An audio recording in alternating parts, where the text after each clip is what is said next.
City Clerk, could you call the roll, please? Alderman Rainey. Alderman Fleming. Alderman Fisk. Alderman Braithwaite. Alderman Nguyen. Alderman Wilson. Alderman Ruth Simmons. Here. Alderman Sufferton. Here. Alderman Ravel. All right, terrific. Welcome everybody to the Monday, June 25th, 2018 Evanston City Council meeting. Two of the aldermen couldn't be here tonight. That's Alderman Fleming and Alderman Nguyen. I know Alderman Braithwaite is on his way now, so please have the roll reflect that he is here. So we have 7 of the aldermen here tonight.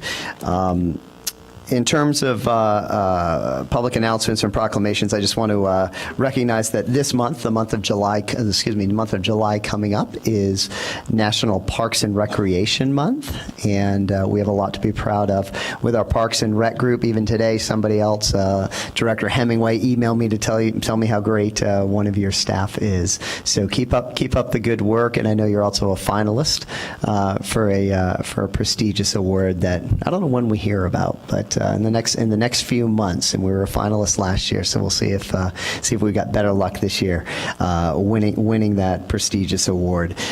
So get outside, enjoy everything that we have to offer in the summer. We have our wonderful July 4th parade and all the activities coming up. That's put on by the 4th of July Association, and the city is one of many partners to put that on. So I have no declared proclamations. I am going to read a sort of a proclamation, a resolution later on when we get to it in the agenda that I think is important for our community and for our nation. So with that, I'm going to turn it over to the city manager for any announcements. Mr. Mayor, members of the council, good evening. We've got several items here for you. Over the last few months, the city has worked with a team of researchers at the Maxwell School at Syracuse University to look at our use of the 311 system. At the Maxwell School, they have a specific group called the Maxwell X Lab, which is a component of their Center for Policy Research, which really tries to take behavioral sciences and randomized evaluations and try to weigh those issues together to see what governments can learn by working with their residents and by how they interact with the residents. And both Mayor Haggerty and I are familiar with the work, and we reached out to the Maxwell X Lab to see if they could help us do some analysis of our 311 system. As you know, we have been using 311 since 2011. We wanted to see what we could learn from those calls, where they've come from, who uses the system, what kind of calls that they have. So we asked the team at the Maxwell X Lab if they would do that, and they agreed. And so through the magic of telecommunications, if we look up on the screen, we will see 2 members of the faculty, Joe Boskowski, who's the managing director of the Maxwell Lab, and Professor Len Lupo, who's a professor of public administration at Syracuse University. They are kind enough to join us via Skype this evening to make a presentation on their findings and are able to answer your questions. So, gentlemen, thank you for staying up with us tonight from Syracuse. Hopefully there wasn't too much snow during the course of the day. But we look forward to hearing the results of your research and hope that you'll perhaps talk a little bit more about the Maxwell X Lab. I gave a brief introduction, but I bet you can talk better about it. So, gentlemen, good evening. Good evening. Can you all hear me well? Yes, great. Super. So thank you. That was a terrific introduction. I'm Len Lopo, and I thought the words about what the X Lab does was perfect, was right on. We are interested in helping city governments, nonprofit agencies, solve some issues that they may be thinking about, to work with them to improve efficiency. And I must say, before I turn over to my colleague Joe Boskowski, how much we enjoyed learning about the 311 system in Evanston. We were incredibly impressed with what you're doing there and with the team that we've been able to work with there. It was fantastic for us. So as you mentioned, we were tasked with trying to understand who are making calls, where the calls are coming from, and we understand a little bit more about those individuals. So I'm going to turn it over to my colleague Joe, and he's going to tell you a lot more about what we found. Hey, Joe, Hey, everyone. before you start, we have a little technical difficulty on our end. We're seeing the PowerPoint backwards. Oh, interesting. So I don't know if that's coming from you all or, through the stratosphere. But if we can't fix it, maybe we'll just see your smiling face as you talk instead of looking at the backwards. Yeah, I the think backwards that. PowerPoint. Yeah, I guess I'll try to talk while I try to do that one more time. Great. So what we did was we looked at. Hey, Joseph, this is Carlos from IT again. Let's reconnect and see if that fixes the issue. Should take 5 seconds. Got it.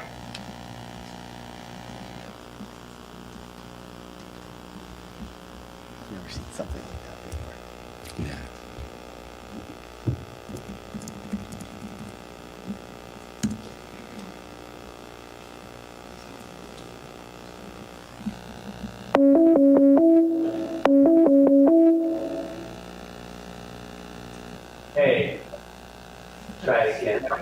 Okay, we've reconnected with you guys. If you guys want to try your presentation again. There we go. There we go. Our crack IT team. All right. Okay, so what we did was we combined sort of the publicly available 3-in-1 data with sort of the existing just sort of CRM that the city staff uses to grab like what we think is a fairly good representative sample of 3-in-1 requests going back to 2014, about 25% of all requests. And we used the information in that to assign residents to specific sort of census tract neighborhoods. So, really briefly, I'm sure you all are really familiar with census tracts, but generally, right, it's the U.S. Census Bureau has fairly stable sort of neighborhoods that they create around a few thousand individuals, across the U.S. And they generally follow some clear geographic boundaries. So, for example, you can see over in this slide, actually, Evanston's, and you can see clearly sort of the metro as a clear dividing line running all the way through north to south, as well as the river. And on the next slide, you actually see some of the important sort of cross streets that make up the boundaries. But we use this importantly to look at differences across neighborhoods and see what we could learn from them. Overall, in this sort of sample, so if you think, in total it'd be a little bit higher, but the average, if we used, all 100% of requests going back to 2014, but, the average across this sample was about 1.3% of residents in a specific, census tract neighborhood using the 3-in-1 system, at any point. And we find that there's a range that goes from as low as sort of 0.8 to 2.3.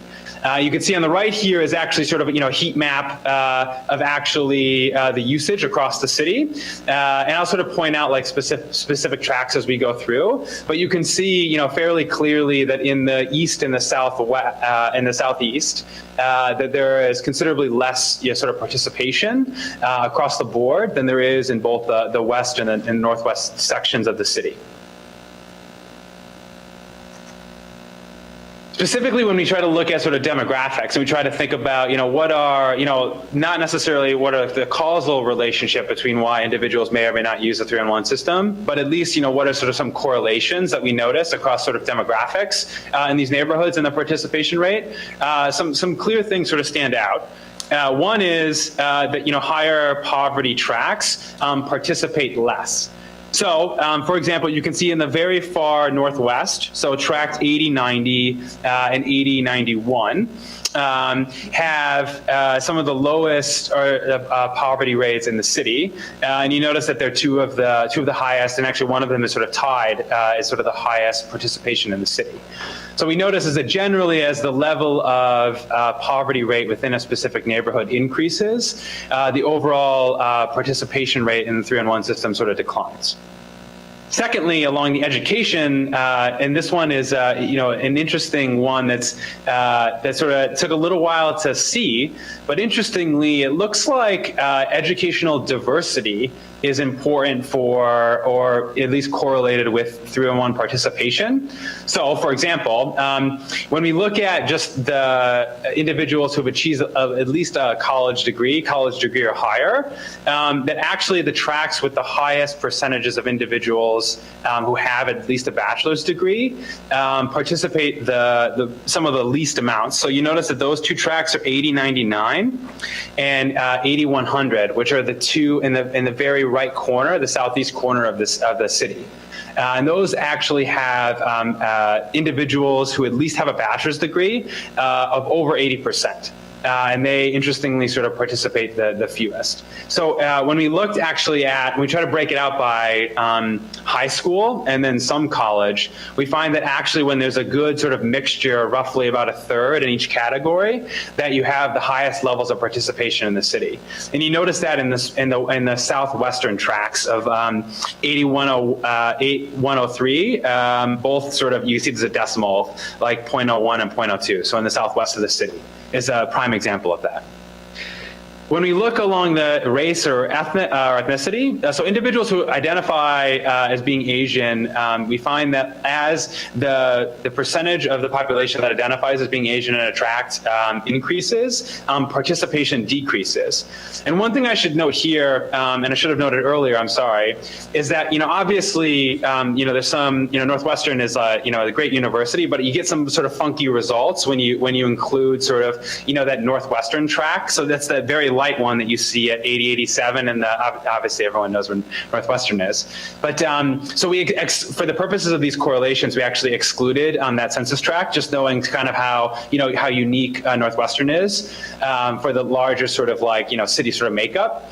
So what we notice is that even when you exclude Northwestern, that you see some pretty strong negative correlation when you look at individuals who identify as Asian, and you find that those two tracks in which there are at least 20% of individuals identifying as Asian, those are in the tracks adjacent to Northwestern.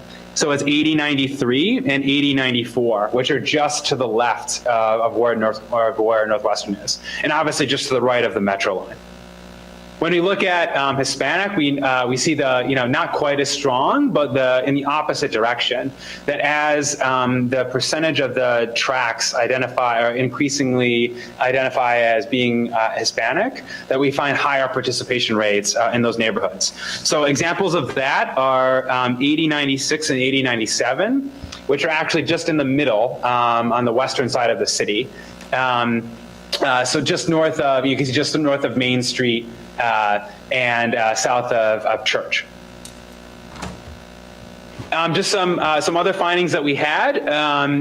We noticed that when we dove in specific categories like missed pickup, trash accumulation, infrastructure related calls, so sidewalks or alleys, something's wrong with them, something needs to be fixed, that we interestingly found that in addition to finding significant variation across the city, that actually, interestingly, both higher poverty and high participation rate tracks had similar levels of calls. So for example, 8093, which again is just sort of left of Northwestern and again to the right of the Metro line, actually has roughly the same number of sort of bulky item requests or calls as 8092, which is actually just its mirror image on the other side of the Metro line.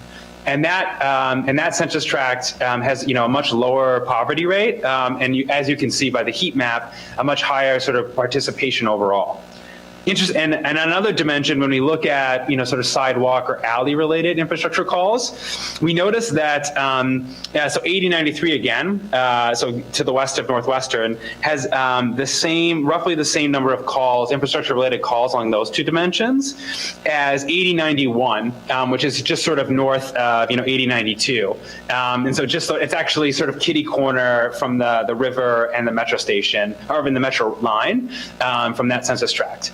So it suggests to us that there's some sort of combination of, overutilization or underutilization along specific dimensions, or both. We can't be sure unless we sort of experimentally sort of try to test things out, but it's pretty suggestive that that's sort of happening across the city, which led in our conversations with Wally and the city staff about some potential sort of next steps and behavioral interventions that we could put into place.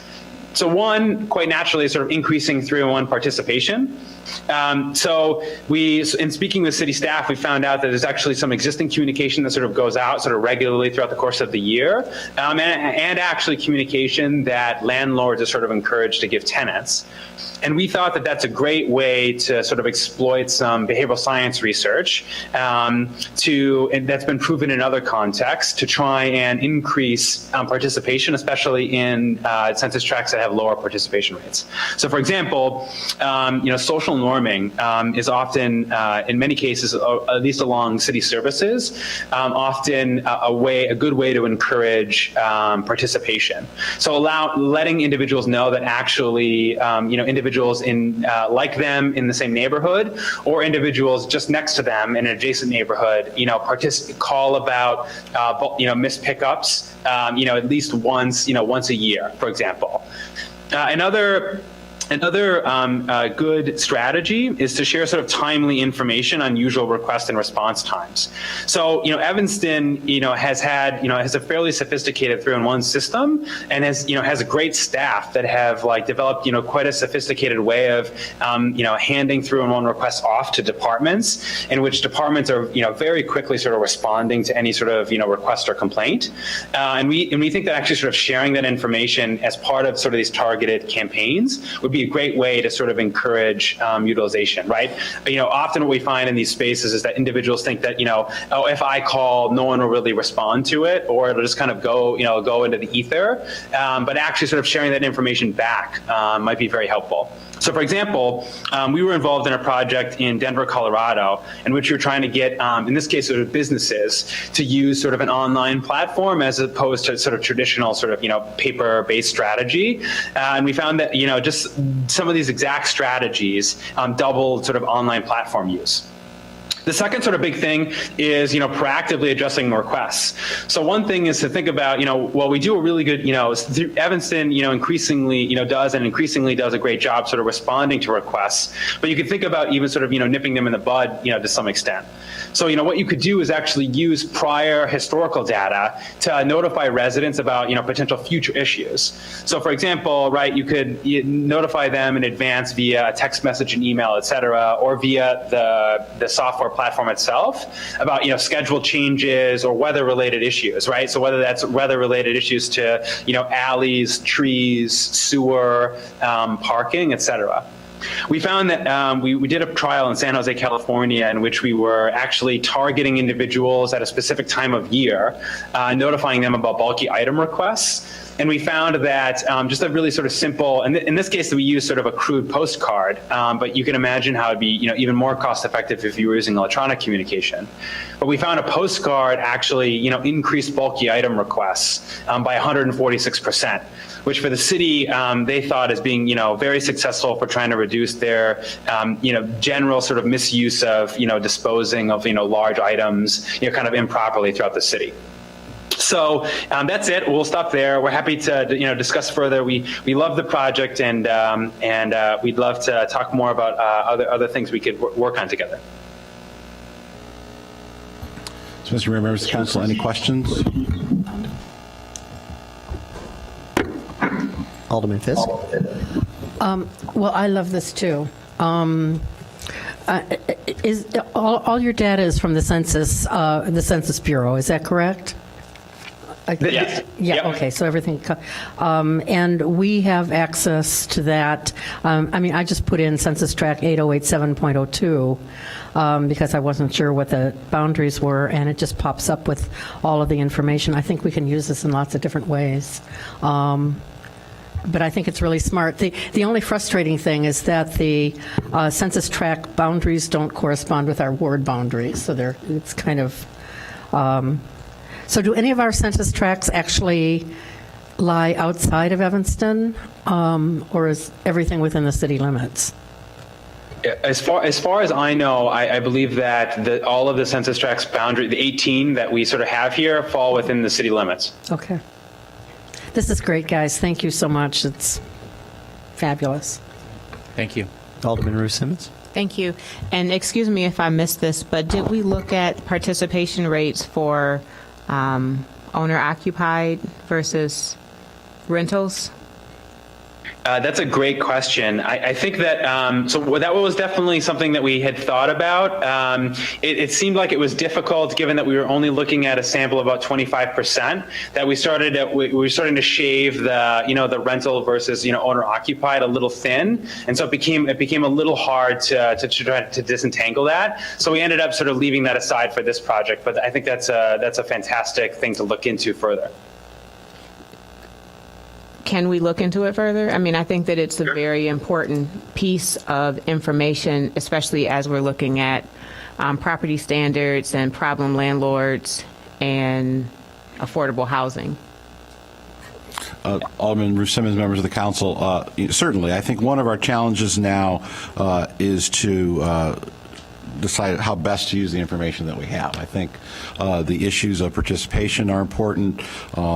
At the 2nd and 5th Ward meeting, Dr. Effiam talked a lot about the participation rates that we had with the budget surveys. And so, there's clearly a need in the Evanston community for us to do some additional outreach about the city government and try to be as structured and targeted as we can. So I think first and foremost, I'm most interested in continuing to study that and to use the resources that we can to reach out to folks. I think certainly the issues of owner-occupied, one of the challenges I think we have moving forward using 311 data is making sure we have enough information about the callers so that we can cross-reference. And so what the researchers have done is taken, general information from the census, which correlates, but perhaps is not as specific as we might like. So I think if the council is interested in pursuing this more, certainly from a staff perspective, we would like to do this more. One of the things I think we're looking at overall as we move forward with this year's budget is the accountability, the data, the proofing that we do of the services we're providing, delivering what we intend them to do. And so this is sort of the basics of that. And I think with the council's support, we're happy to continue this. So, Mr. Mayor, members of the council, we're happy to answer any other questions. Otherwise, we're going to continue to think about this and see if the Maxwell School will continue to partner with us with some of these initiatives. And I think also some of these things we can do ourselves with sort of direction and guidance. Yeah, I just have a comment. So when this analysis was fine and everything, and I know analysis is necessary to get you towards, behavioral psychology and actions that we can take that are for the social good. So behavioral psychology is being used for, political elections. It's being used by corporations, and I'm really interested in how it can be used, by government for, again, social good. And so I was at a presentation up at the Maxwell School with the professor and his team, and they talked about examples of behavioral modifications that an organization can make that actually increase the number of people that pay parking tickets, that increase a response rate to people whose water's about to be turned off because they haven't paid their bill. And I think those are really valuable things. And I think as a human species, we're getting smarter and smarter about psychology and human psychology and how we can adapt that in a positive way to get outcomes that are good for our city and good for our residents. Alderman Rainey? There is a slight deterrent to 311 in the south end of town, and I'd like to share that with the people from the university. And that is, on the south end of town, you have a border with the city of Chicago, which has a very good 311 system. If you dial 311 from many of the locations in the south end of town, and I don't mean just on the border, you will get Chicago 311. And depending on what operator you get, you either get a very nice calm, transfer to Evanston 311, or you get, oh, you idiot, you're calling Chicago, and, you either get hung up on or you get nothing. So you have to dial 7, 8, 9, 10 numbers to get 311 from some locations on the south end of town. And we've, conducted a pretty good campaign to share that 10-number that includes 311 for people in the south end of town. But it gets frustrating for some who can't remember the number or don't put it in their cell phone. And so there are some other reasons why maybe some of those areas down there are light on 311. Just wanted to share that. Great. Thank you, Alderman Rainey. All right, Mr. City Manager, anything else to wrap this up, and we'll move on? No, I'll just thank the gentlemen in Syracuse for their good work, and we'll be in touch and we'll continue this discussion. And thank you for your time this evening. Super. Thank you very much. Have a great night. Next, Mr. Mayor, I'd like to ask Lawrence Hemingway, our Director of Parks, Recreation, and Community Services, to come up. As the Mayor mentioned, July is National Parks and Recreation Month. As he also mentioned, our department for a second year in a row is a finalist for the Gold Medal Award from the National Recreation and Parks Association. That award will be handed out at their annual meeting in, I believe it's September. Yes, sir. In the great city of Indianapolis. But as part of our application, we needed to submit a video as long as we were identified as a finalist. So we have, I believe, that video ready to go. So perhaps we can share that with the council. The City of Evanston's Parks, Recreation, and Community Services Department commits each day to embracing all citizens as we make our city a Good evening, Mr. Mayor, Clerk Reed, members of council. I got a quick presentation also about Parks and Rec Month that I would like to just kind of share with the council and the community about our upcoming activity to celebrate July. As the mayor mentioned, July is Parks and Rec Month, recognized as Parks and Rec Month throughout the country. And we got some activities we want to share with the community, both for the public as a whole and then staff to celebrate it. And then we can show the video for this year. You got the presentation? PowerPoint. Yes.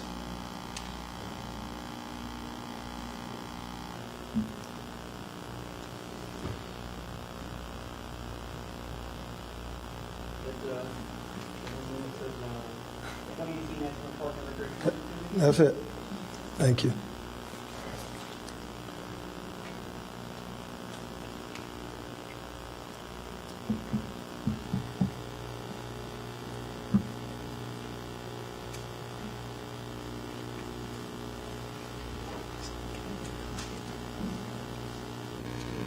All right. So coming up, obviously, the mayor mentioned the 4th of July 4th parade, 4th of July parade and fireworks. These activities here are for the community as a whole. I'll run through them relatively quickly. We did post this information on the website as part of tonight's presentation, and we'll have flyers as such on the recreation page to share with the community.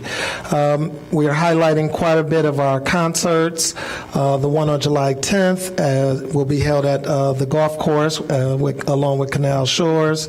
And as you see, during most of our concerts, the 17th, the 24th, the 31st, we are doing, throughout the community, we're doing some activities right before them. So we ask the community to come out. We're going to have our Recreation and Let's Play mobile at the majority of them, all except for the Bremel Park Food Truck Festival, because we want people to take time and patronize those food trucks.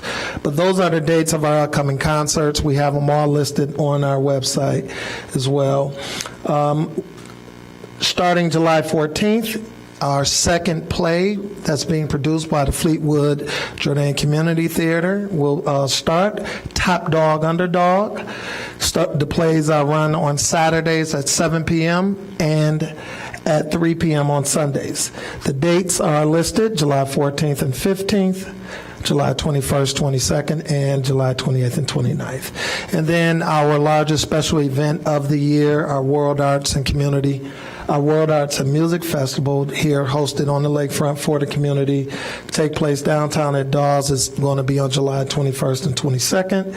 Once again, we ask the community to come out and join all these activities. You heard a little bit about the Let's Playmobile last year. We worked together to try to acquire it and put the activities on the trailer, and this year we're able to roll out the trailer and all its activities throughout the community at various parks and block club parties. Right here I have a list of those particular parks throughout the community. This information is also on our website. As you can see, they're throughout the community: Eggleston, Perry Park, Raymond, Mason, Foster, Lighthouse Beach, Elliott Park, Layloma Park, Penny Park, James, Iden Park, South Boulevard Beach, and Cartwright Park. These activities are free to the public.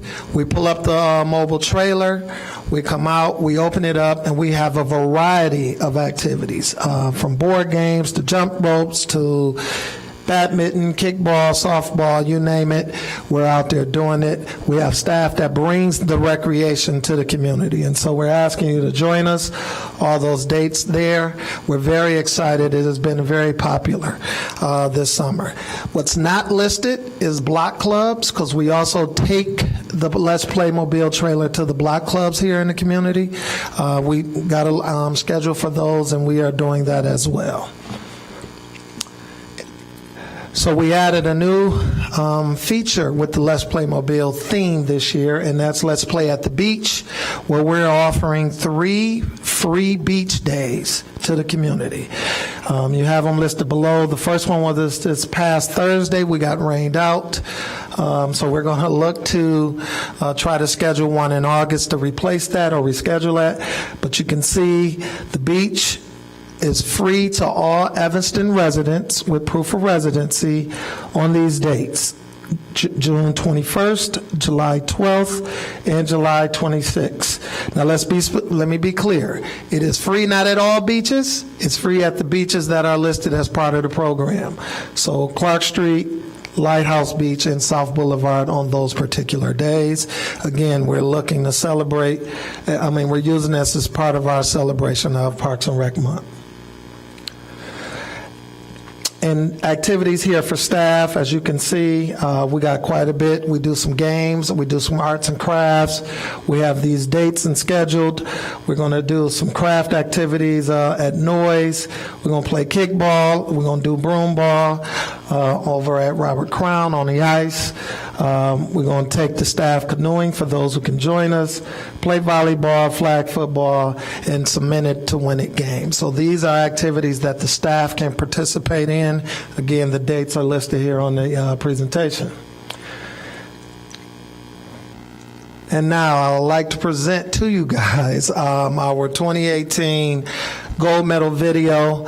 As the city manager and mayor both have mentioned, we're very proud as an organization to be recognized for our second year in a row as a gold medal finalist. I'll use Wally's analogy, which is as spot on as it can be. The gold medal is the Academy Awards of our profession. It gets no higher, it gets no better as an organization, and not just the staff, but you as a council as well as the community should be very proud of those efforts and that recognition. So part of our requirements is to produce a 5-minute or less video that's posted on our website for the judges from across the country to look at. So I'll be glad to share that with the council as a whole today at this time.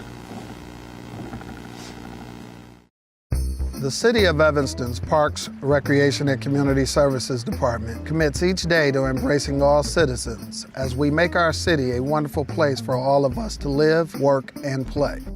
In Evanston, everyone has the opportunity to be exceptional because caring for one another as a community makes the impossible possible.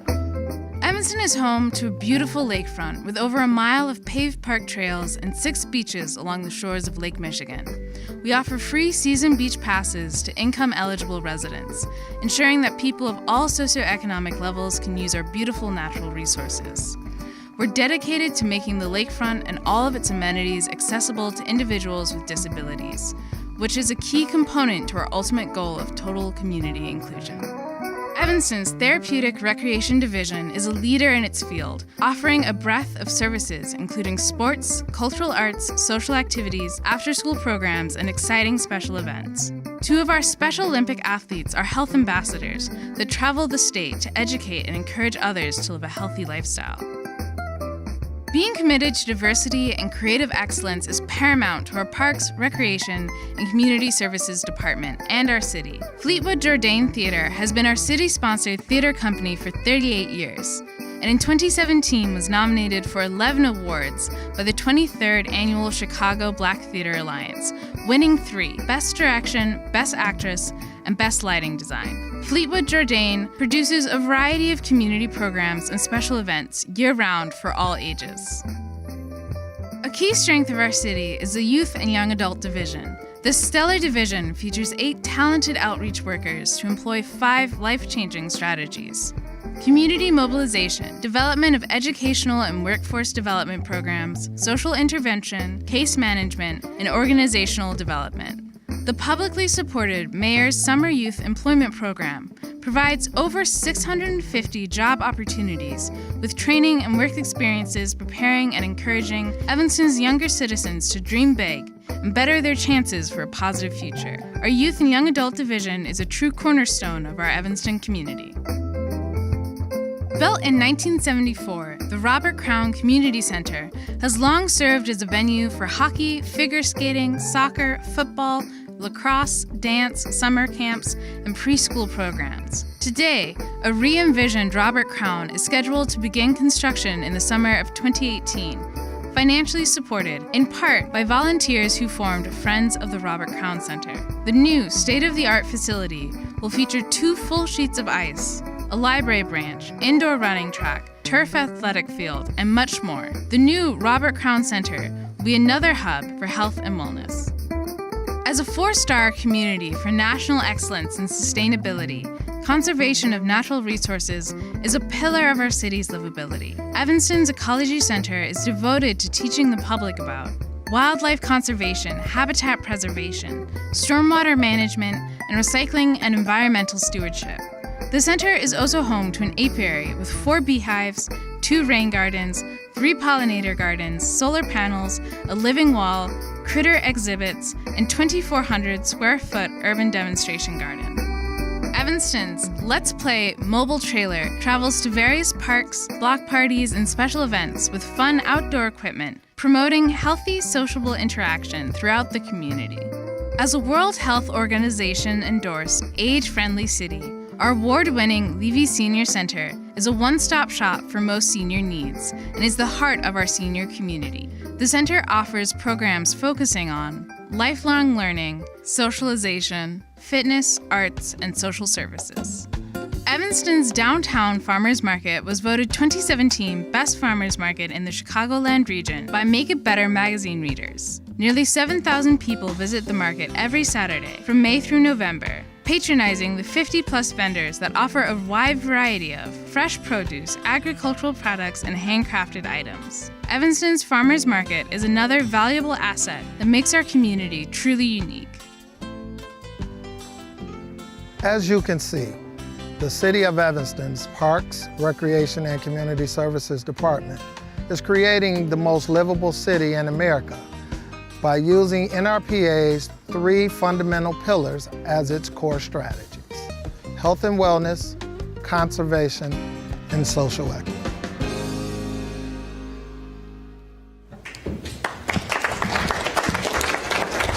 The City of Evanston's Parks, So with that, we're hoping to bring home the gold this year.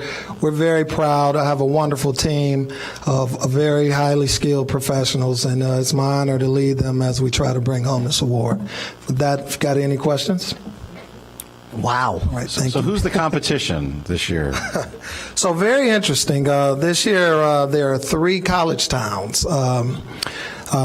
We have the one that's not is Greeley, Colorado. For those who are familiar with that area, very much known for its outdoor recreational opportunities. We have Lawrence, Kansas, home of University of Kansas. Sorry, what was that, the name of that? And then, there's this city down in Indiana. They wear crimson and cream in Bloomington, I believe. So Bloomington, Indiana is our other, the 4th. Thank you. So I do have a question. So can council members and the mayor play in the staff activities there that you had up there? Absolutely, sir. Somebody willing to challenge this group of people to softball or something like that? I'll put my department up against you any day. I think that's a challenge. Let's see if I can talk all 9 of them into playing so we have a team. I mean, we got city manager's office could put a team together. We can, do it by department. So whoever's interested, we can challenge one another. It'd be nice fun. I'm up for that. All right. Call the going. awards. We'll see if anybody That's right. poo-poos Count me that in. idea. All right. Thank you, Thank Mr. you, Mayor. Lawrence. Thank you, Council. And finally, Mr. Mayor, members of the council, we have some promotions to discuss. All right. Before we do that, let's just get Alderman Rainey, and then we'll do the promotions. I think the only thing that's going to be a negative in our effort to win the gold is that at our farmers market, everybody had on their winter coats. And I think, and Anderson Castillo is walking in the room. Anderson, I think you should take a bow for that beautiful video. That really excellent work. All of the videos that you see are not done outside by consultants or by anyone else, but by Anderson and some talented interns and volunteers from time to time. So, Anderson, thank you very much. And I think we should shoot some B-roll of the farmers market in the summertime, so that. Well, I think the judges may just believe we have a year-round farmers market, and that's a good thing. That's a good thing. Anderson, thank you. Some promotions. First, we have a new corporation counsel. I'm pleased to announce Michelle Mason-Cup, who has previously been our deputy city attorney, has been named corporation counsel. Michelle has been with us for a number of years in the deputy capacity. She has her JD from Valparaiso School of Law and her undergraduate degree from the University of Iowa. Excellent attorney. We're very fortunate to have her as our corporation counsel. So congratulations, Michelle. Also, we have some promotions of the police department. Chief Richard Eddington is here, and he will announce those promotions and introduce those promoted officers to you.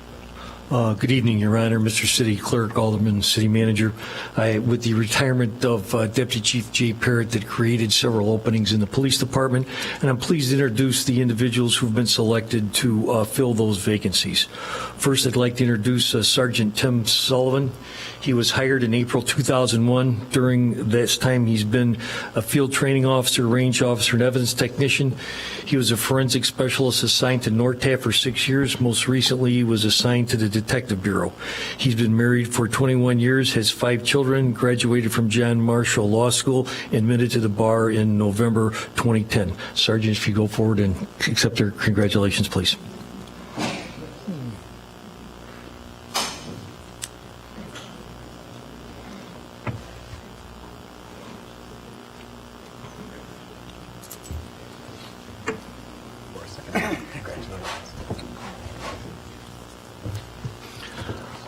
I'd like to call forward Commander Dennis Leaks. Commander Leaks began his career with the Evanston Police Department in 1989. He served 16 years in patrol operations, both as a police officer and a supervisor, 9 years in investigations, 2 years as a supervisor in community strategies, and 2 years in the Office of Professional Standards. Over his career, Commander Leaks has received numerous awards. The one I would like to mention this evening is the Cook County Sheriff's Award for Valor and Bravery and Heroism. This is the highest award bestowed on a Cook County police officer. Dennis's educational background includes Roosevelt University, but he believes his true knowledge came from the lesson he learned from his parents, growing up on the south side of Chicago, becoming a parent himself, and his almost 3 decades of community service in the city of Evanston. Ladies and gentlemen, Commander Leaks, please.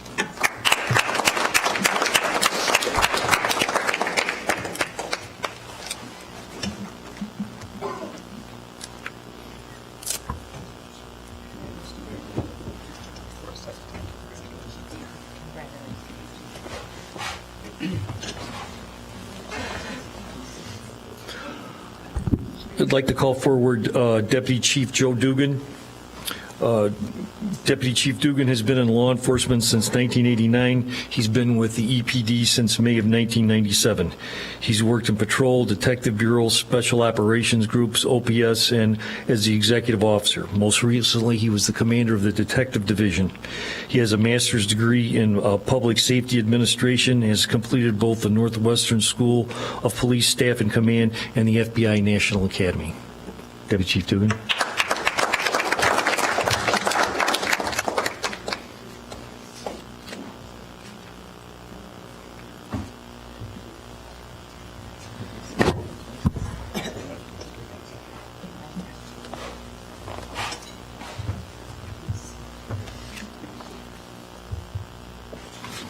Thank you, Mr. City Manager. That concludes my report.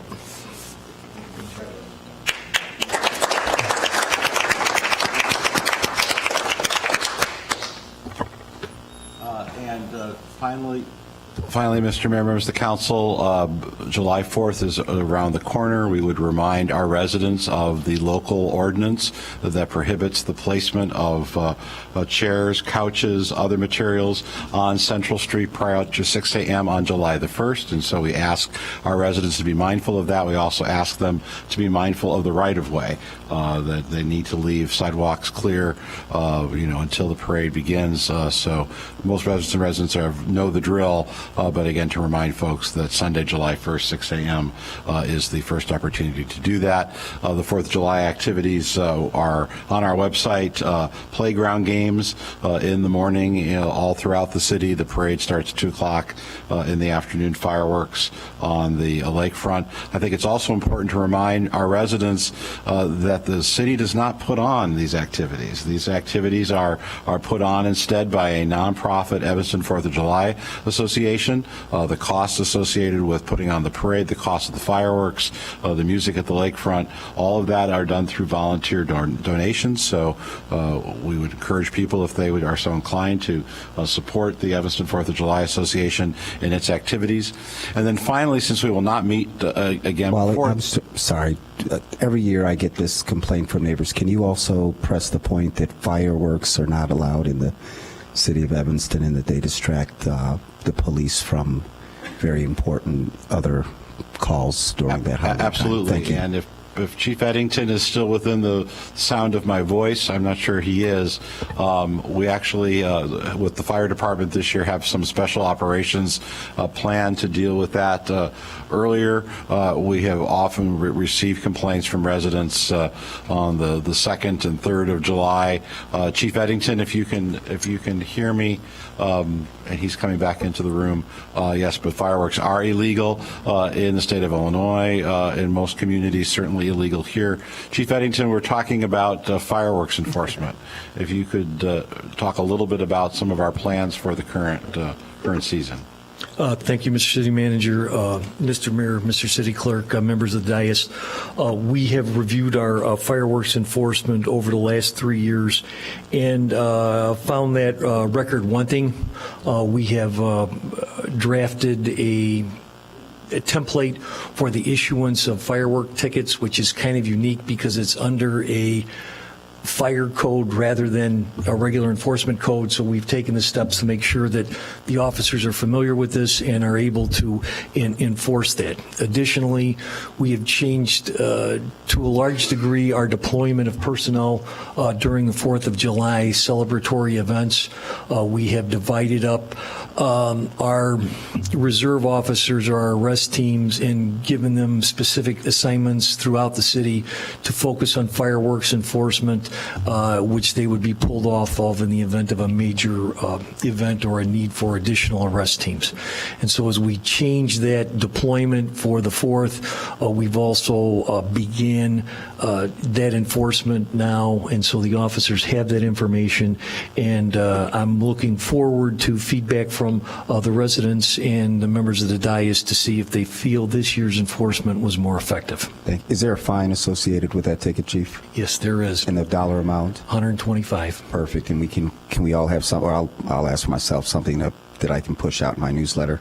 Yes, I'll make sure that you have that. I'll ask the executive officer, Commander Glue, to get that to you individually so you can use it as you see fit in your wards. Thank you. Thank you, Chief. Right. Thank you, Mr. City Manager. And then lastly, believe it or not, we will not meet again prior to Saturday, July the 7th. And on Saturday, July the 7th is our annual recycle event at Evanston Township High School from 9 a.m. To noon. It is a drive-up and drop-off event. All you need to do is pack up your car and drive around Evanston Township High School. There's lots of police officers and volunteers that will get you in line. You drive into the high school, the back parking lot of the high school, and it is, we take care of you. We will open your trunk. We will take out paper to be shredded, other materials. All this information will be on our website, and we'll certainly be pushing out more information over the next couple of weeks. The event has been pretty much the same setup over the last several years at the high school, so I think many of our residents know about it. It's just a matter of being reminded that it is coming up on Saturday, July the 7th from 9 to 12 at Evanston Township High School. And with that, Mr. Mayor, that concludes my announcements.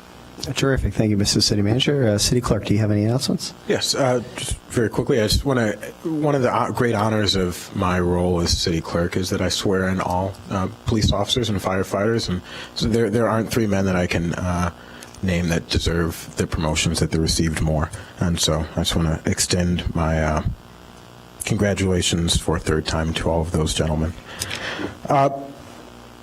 The clerk's office is rolling out a new sign-in, public sign-in methodology.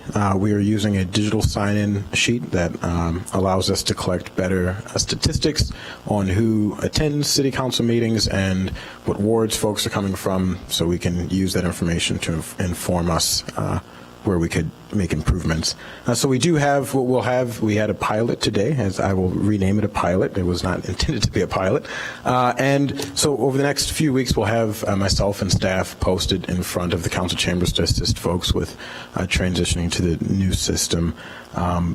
This allows, I think it falls in line with our values of community engagement and transparency. This allows residents to sign up for public comment if they're at home at 7 o'clock, or if they're here in line with 1,000 people at 7 o'clock, to make sure that they are able to sign in for public comment. It allows, as I said, for the clerk's office to collect statistical data. It allows for folks to upload statements. So if you have a 5-minute statement and you get 1 minute here because 45 people have signed up for public comment, then you'll be able to upload that full statement, and we'll be able to record that very seamlessly in the minutes and provide it to all of the council members. And also, for Mayor Haggard, it makes the names very legible, so you can very clearly and easily read all of the names. I'm happy to answer any questions from the... I feel like the pressure's on now. I'll mispronounce someone's name and I'll get all the blame. I can't just blame the handwriting. But I like the fact that you're streamlining processes and trying to make it easier for our residents to make sure they have the opportunity. Alderman Fisk. Well, today there was a rollout, and it wasn't a very positive rollout. And I would just like to have, and I'm happy that you're doing that tonight, explaining what the process is going to be going forward. I'd like to know when you talk about information gathering, what are you asking people when they sign up? What information are you seeking when they sign up? The information is the same that's on the sheet, so it's your name. It's their name and their name and their the name, ward, item number. To. Are we asking for ward information right now on the sign-up sheet? We are asking for that. Okay. And it's not required on the sign-up sheet, nor is it required on the online form. Okay. I feel a little bit uncomfortable if you are, for example, counting up 45 signatures and then putting out information like it's only going to be for a minute. I mean, that really is up to the council to ask the mayor to extend the time or in extraordinary circumstances. I just don't want to be telling the public something that may not be they will arrive here and it may not be true. So I haven't made that statement. The list is accessible by the mayor, and the mayor still has the full authority to decide how long folks speak. Okay, I misunderstood then what you were saying. The council rules actually dictate that. And we will have the physical sign-up sheet for people who don't have a phone to sign in, or if the computer isn't operating out there, there will be a physical paper sign-up sheet for those folks. So we'll have someone to assist with sign up. Myself, I'll be posted out there, or someone from our office will be able to assist in sign I'm up. also a little bit concerned about people signing up from home, because I think signing up sometimes is a way to sort of force an issue and maybe get more people signing up to limit the amount of time that's being spoken, and maybe they won't show up and speak, and it's going to be a little bit, when people actually have to come here and sign up. I know there are some people who come and sign up for other people, but that's fairly rare. So usually you have to be physically here. It's like a reservation in a restaurant. You need to be there before you're seated. So I guess we'll just watch the way that this rolls out and make adjustments as we go along, but it was not a smooth rollout tonight, and there were some people from my ward here who were here actually trying to sign in. They couldn't sign in. It was very frustrating. So I'm looking forward to smoothing out those bumps in the process. Thank you. Alderman Braithwaite? Thank you, Mr. Mayor. And I'm always appreciative of innovation and efficiencies. I do have one question, Clerk Reed. So with the ability to upload public comments, where will those be housed? Will that all of a sudden, will we see those in the in the packet, or will it be online? Those comments will go into the minutes as required by both our local code and state statute. The clerk receives all communications and petitions addressed to the council, and those communications are to be recorded in the official record, so they'll be put into the minutes. Just as if someone from the dais, has a 3-page statement and they only get to get through 1 page because of time constraints, and they hand it over to us, then we'll disperse it in the same way that other comments have been. And it allows folks who may not want to. We'll make an option that says if you're not coming to speak to the council and you just want to submit comments to the council, it allows folks who aren't able to attend a council meeting to give testimony, similar to the state level where there's witness slips, and you don't have to physically attend the committee hearing. You can submit your statements electronically. So I guess my two feedbacks would be, since it is a pilot program, to monitor the public comments, process it. So we have 45 minutes set aside. So if it looks like this new pilot program is pushing us out of that 45 minutes, I hope that we can pull back and make an adjustment. And then one of the other requests that I would have for you, if they do have the ability to upload, I'm sure you get the same number of emails. The most frustrating thing that I have, that when I have to go through my emails, is having 200 of the same emails that take someone 5 seconds to enter in their name and hit send, and it takes us longer to read through them to get through our emails. So this actually go ahead. So my concern would be if you could just put a statement that obviously you can see if someone is now spamming the process, that we're not now all of a sudden having to read the exact same message every single time in our packet. Right. This may be a better repository for folks who want to send those kind of emails to the council. Maybe they can send them here instead, and you won't have 200 emails in your inbox, and instead I'll get 200 emails that we will then, in an organized fashion, distribute to the council. So this could be a place where folks know to go as opposed to the bulk emails. Okay, thank you. Alderman Rainey. Well, I appreciate your trying to get involved in all sorts of different things, Clerk Reed, but this really is out of your wheelhouse. And these issues have to do with council. And so I'm going to suggest you set aside these plans until the Rules Committee meets. These are matters having to do with the operation of the City Council and not really with the clerk's office.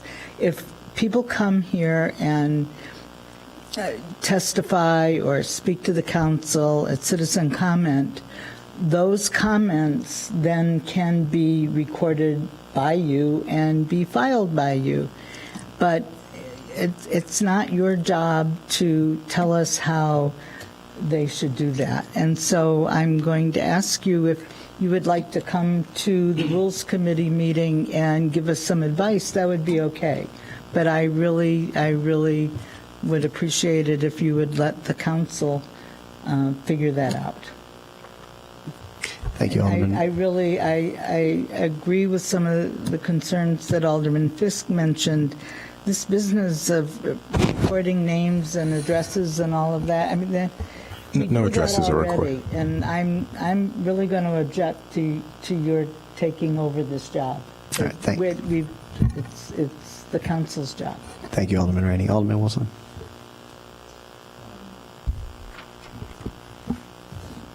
I'm not sure if I my think comments. we shouldn't even be discussing this now. We need to move on. We have a council meeting to conduct.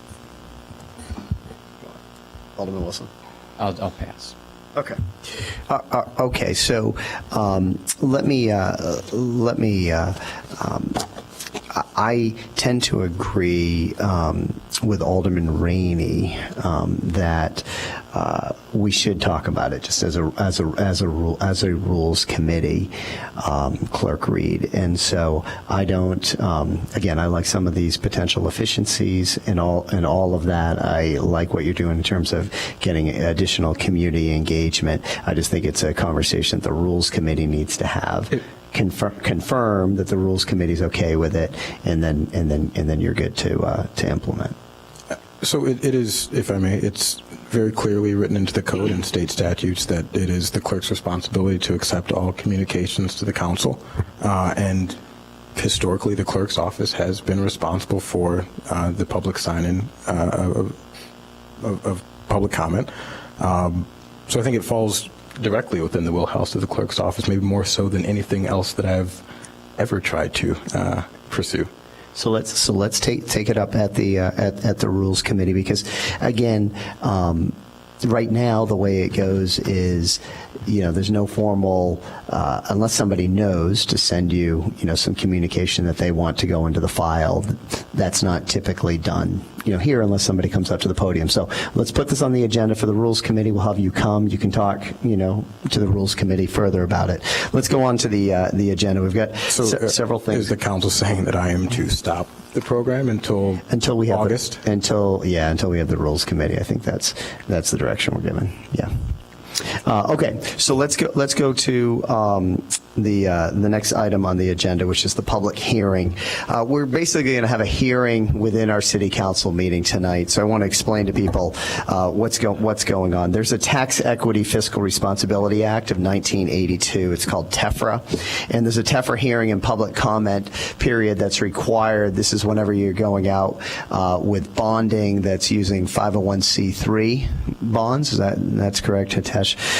Which the city is proposing to do. So we are now going to have this hearing. I'm going to read a statement because I want to make sure that everybody's clear on the nature of this. We will also have the opportunity for public comment on this, and I do have a sign up where some folks have signed up for this. So the next agenda item for the City Council is the Tax Equity and Fiscal Responsibility Act, TEFRA, of 1982, public hearing being held pursuant to the Internal Revenue Code of 1986 as supplemented and amended to receive public comments on the proposal to sell general obligation bonds in the amount not to exceed $50 million as part of a plan to finance to construct and equip a new Robert Crown Community Center, ICE complex, and library center, including but not limited to the demolition of the existing Robert Crown Community Center, referred to as the project, and to pay certain related expenses. All persons desiring to be heard on the project will now have an opportunity to present written or oral testimony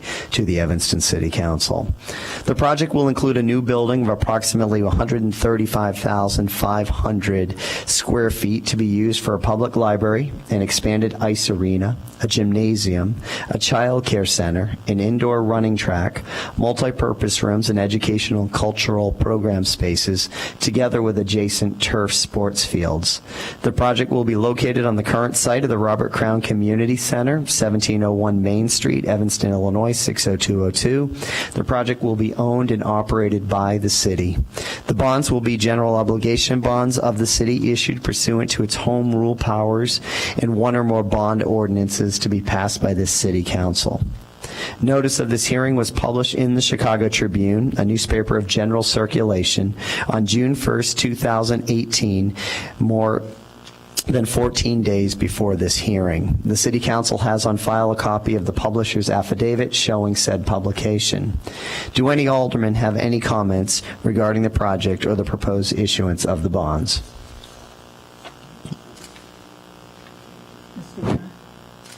I'm going to... Yes, Alderman Rainey. Alderman Fleming. Yes, I do have a comment from Alderman Fleming that I'm going to read into the record, and I have that comment right here.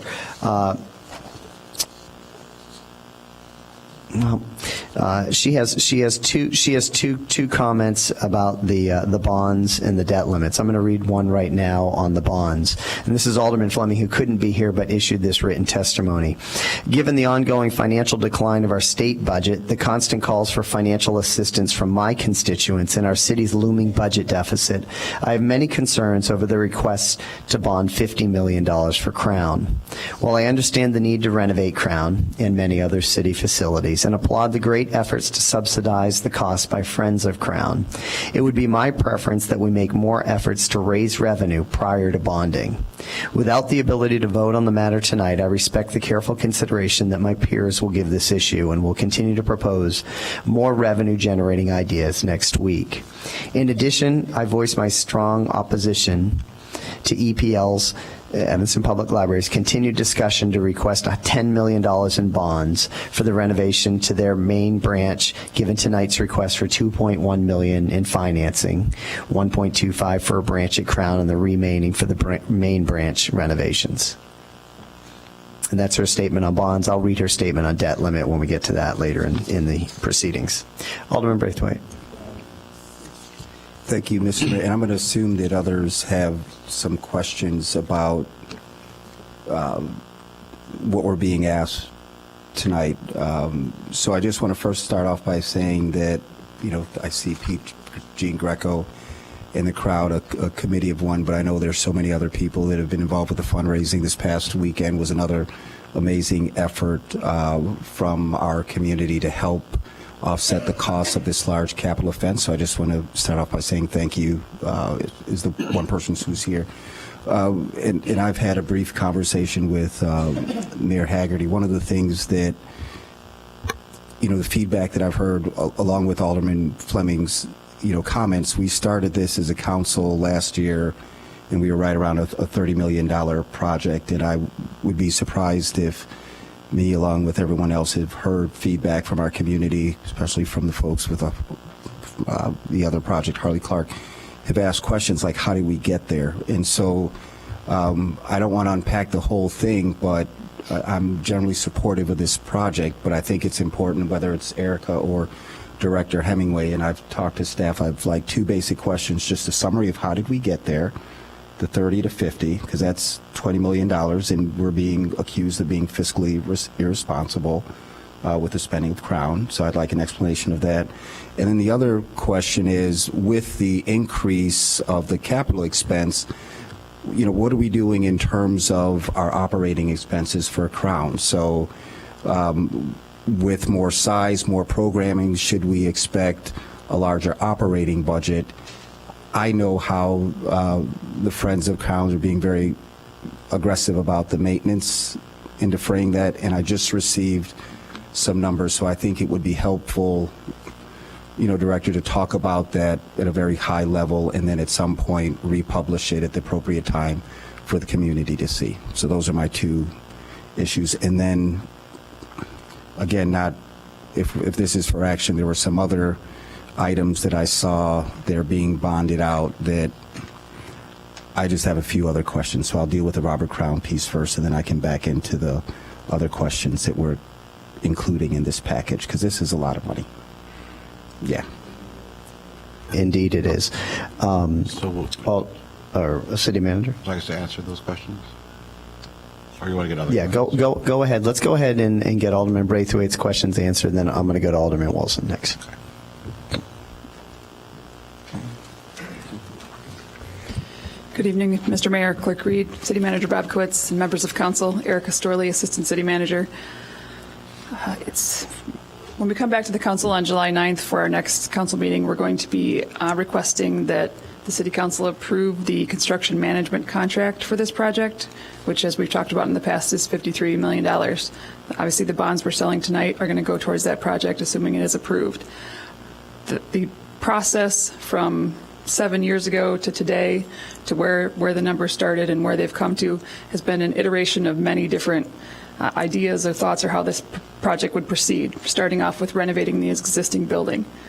We plan to do a full history of the project in the memo for the July 9th packet so that it's clear where we started and where we finished, so that all that information is out there and available. We haven't compiled that for tonight, but I can generally tell you that when projects start, it's impossible to come up with an idea of how much it's going to cost, because you don't know what all's going into the facility. Until we added the library, until we decided that there was 2 sheets of ice, until we decided that there was going to be 3 turf fields, all of the components of the project came together over time, and as they were added to the project, obviously the costs increased. We know what the components of the project are, and at any point in time, we could have deleted them, added things, change the project, but now we've gotten to a point where the project is largely on its way to being constructed, and we've got many donors in the community who have contributed to the project and have contributed to the project based on the components of the project that have been included. So that is how we've gotten to the number that we are at today, and I believe that is why we've gotten as many donations as we've gotten, and why the team is being so successful in their fundraising, because the components of the project are so desirable to the community. So I don't think that answers your question entirely, but I will provide that information for the July 9th council meeting. And then if you had questions related to the revenues, I can answer those too, but just wasn't sure if it was a specific question or you want me to be high level. Just a high level summary so people can understand that. Go ahead. Good evening, Mr. Mayor, Clerk Reed, members of council, City Manager Bakowitz.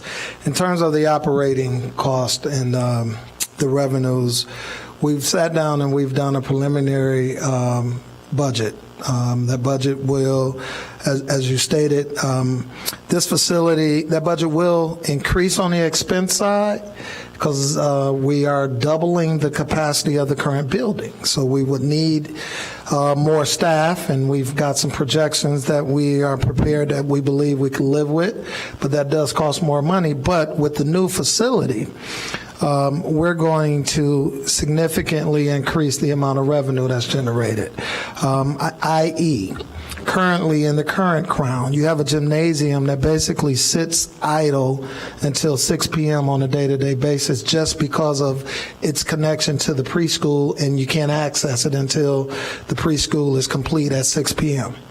This facility, we'll be able to lease and open the gym at 6 a.m. And have, if it's basketball, volleyball activity that can be generated. We have currently 1 sheet of ice, or a sheet and a half.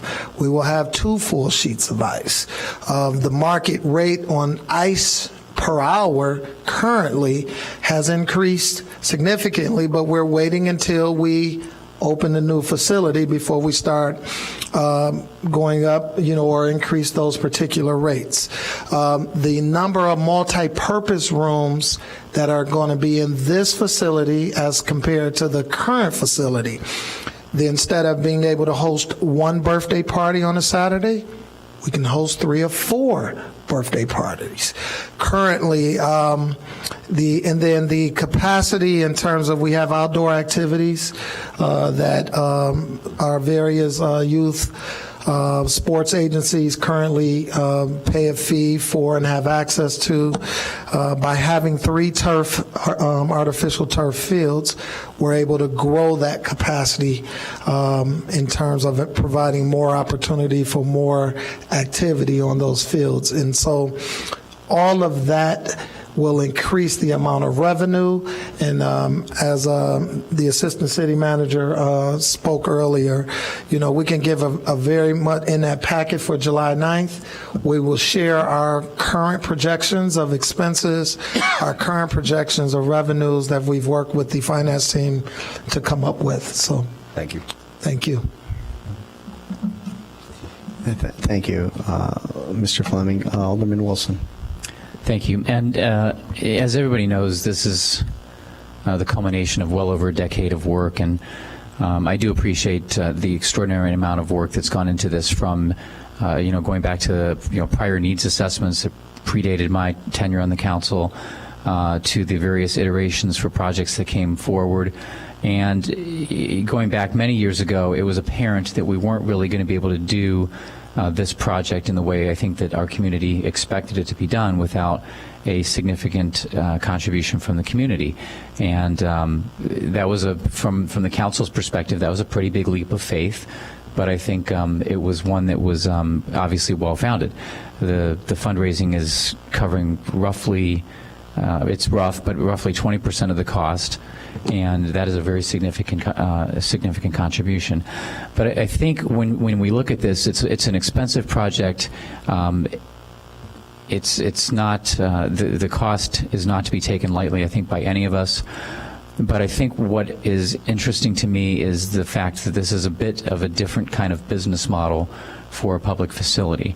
And when our fundraisers and myself and others were talking to people who were considering making contributions or considering putting something into this, one of the things that kept coming up early on in the process was the idea that, okay, well, Evanston, what about all of your other buildings that you haven't taken care of? What about the current Crown building? And that resonated very clearly.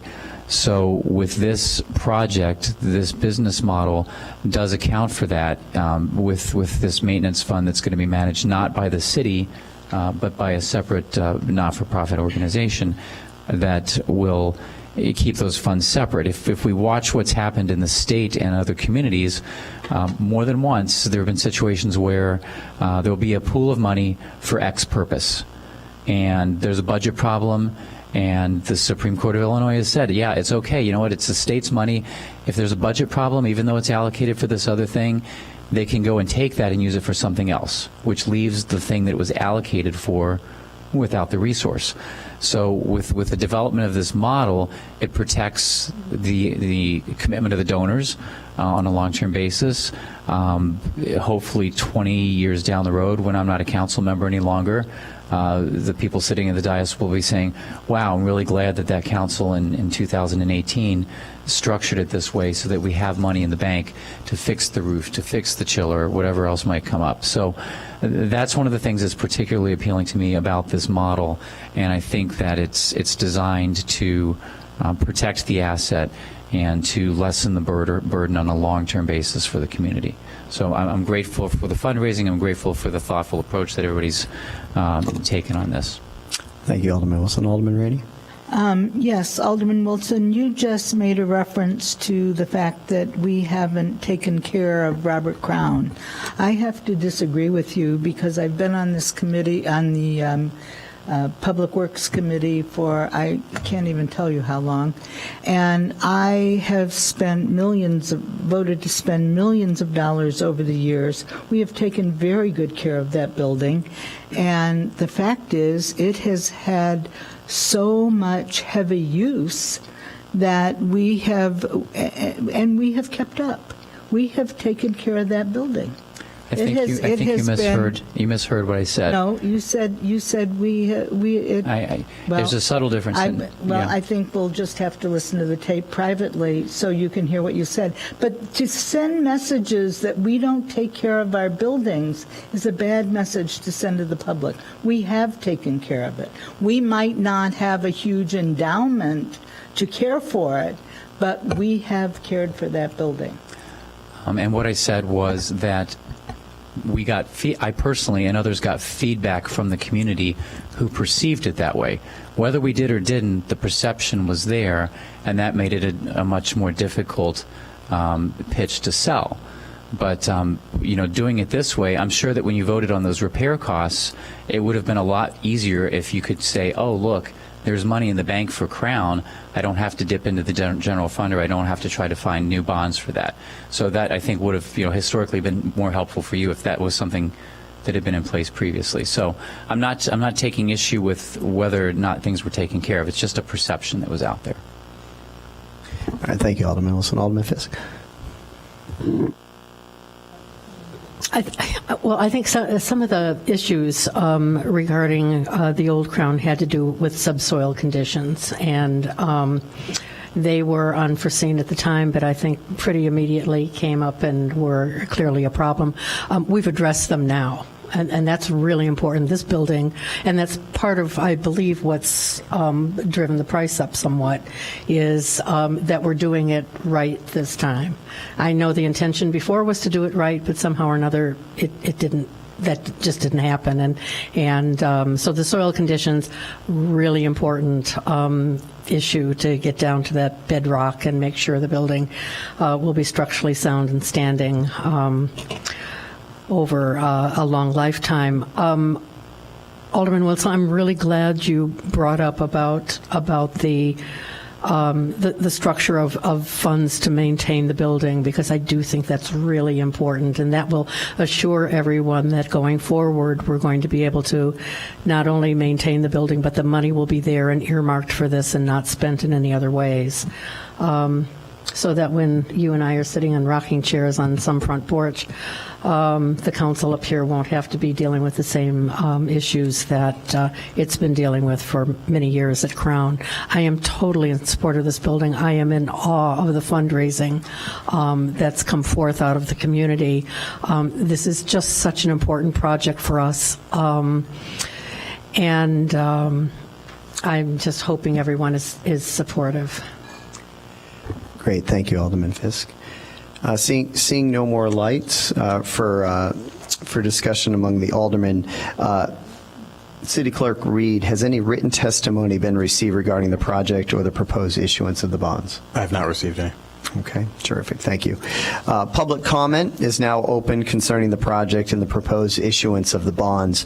All persons desiring to be heard have been, So public comment is now open. That comment comes after public comment. I have, it looks like 5 people that have signed up for the TEFRA hearing. This is different than the public comment hearing that we'll have shortly for the City Council meeting. We've got 5 people that have signed up. Pete Giangreco is the first one, Doreen Price, Janad Rizki, Ray Friedman, and Priscilla Giles. So, Mr. Giangreco, if you want to come up first, what I'll do is I'll follow the same general rule that we have. We'll give each person 3 minutes, up to 3 minutes if you need 3 minutes, and I'll just give you a little nudge if you're up to the marker. Thank you. Yes, ma'am. I think in a public hearing, you don't limit people. This is a public hearing, is it not? It is, but do I not have the right to put... I really don't. I really don't think you do. Well, why don't we ask our city attorney? I've never heard of it being limited. Alderman Rainey, we'll ask the city attorney. Okay. Good evening, Mr. Mayor, members of council.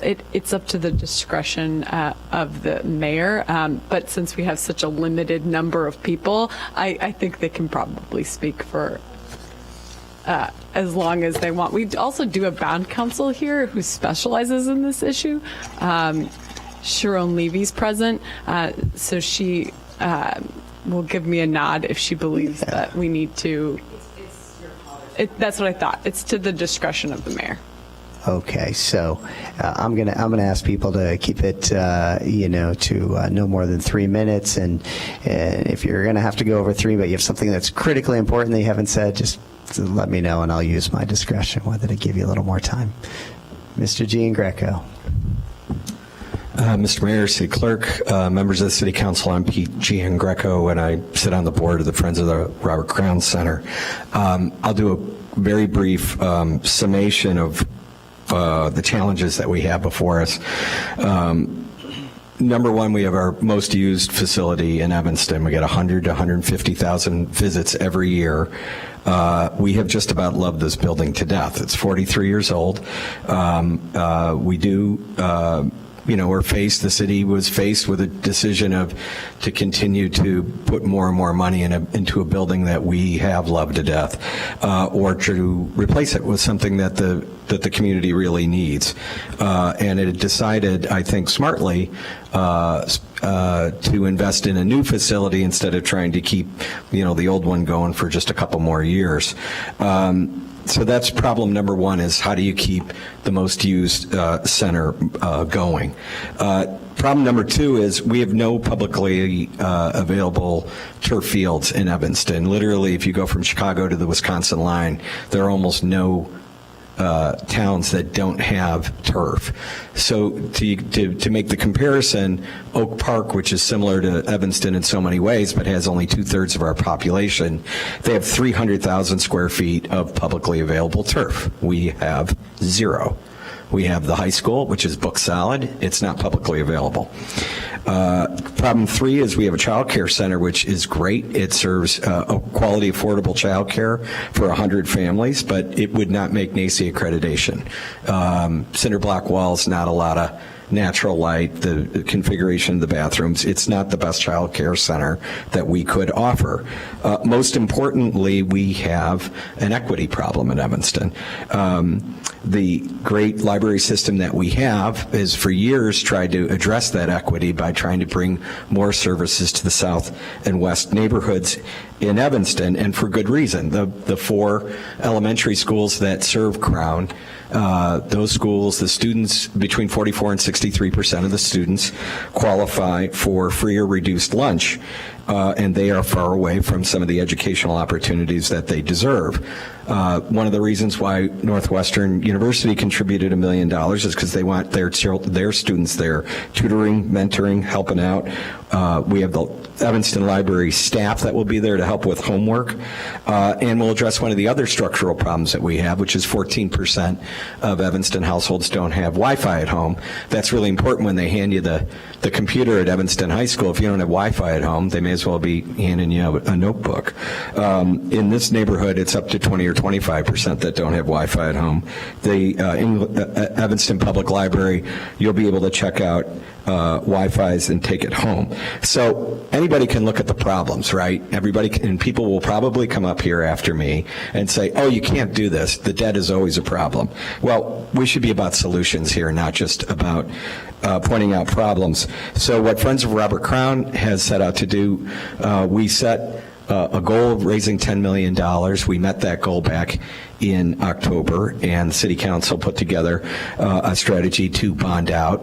For $48 million, we have run into some of the costs that Alderman Fisk talked about, and so Friends of Robert Crown is just going to continue until we get to $15 million and cover those cost overruns. So I'd suggest to everybody else the words of Harry Truman, who said that any jackass can knock down a barn. It takes a carpenter to build one.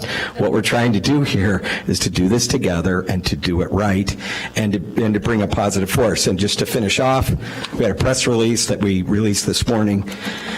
Friday's groundbreaking event. We had a $250,000 goal. We raised $271,000. You got that, Bill? 271?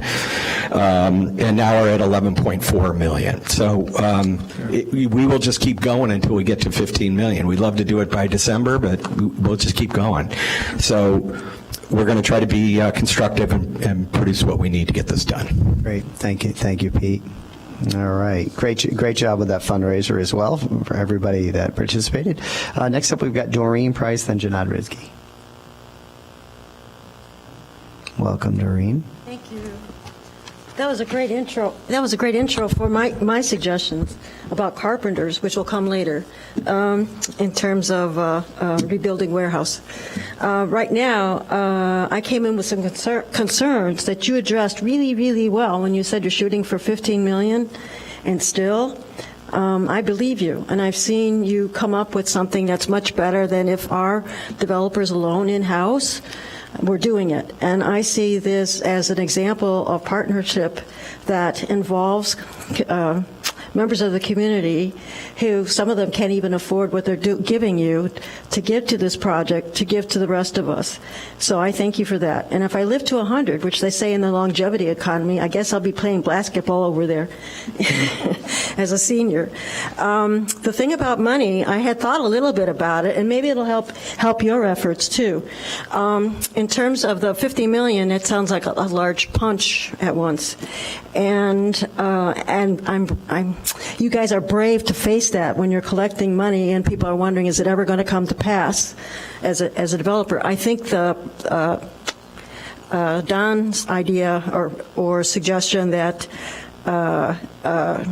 that this is going to happen and it's a good project is enough to suggest that everybody's on board, I would think, or most people are on board.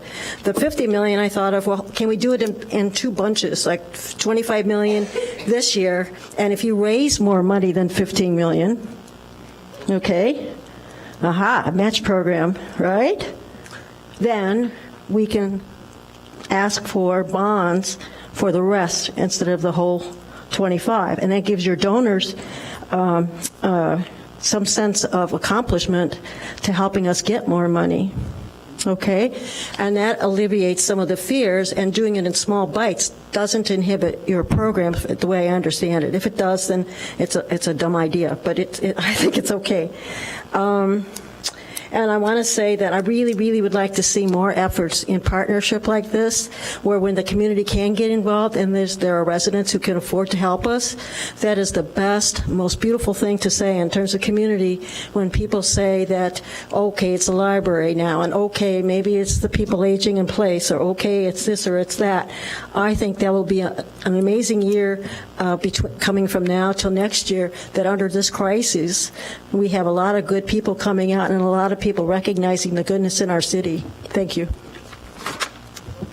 Thank you, Doreen. Next up, we've got Janad Rizki, then Ray Friedman, then Priscilla Giles. You could ask her a question.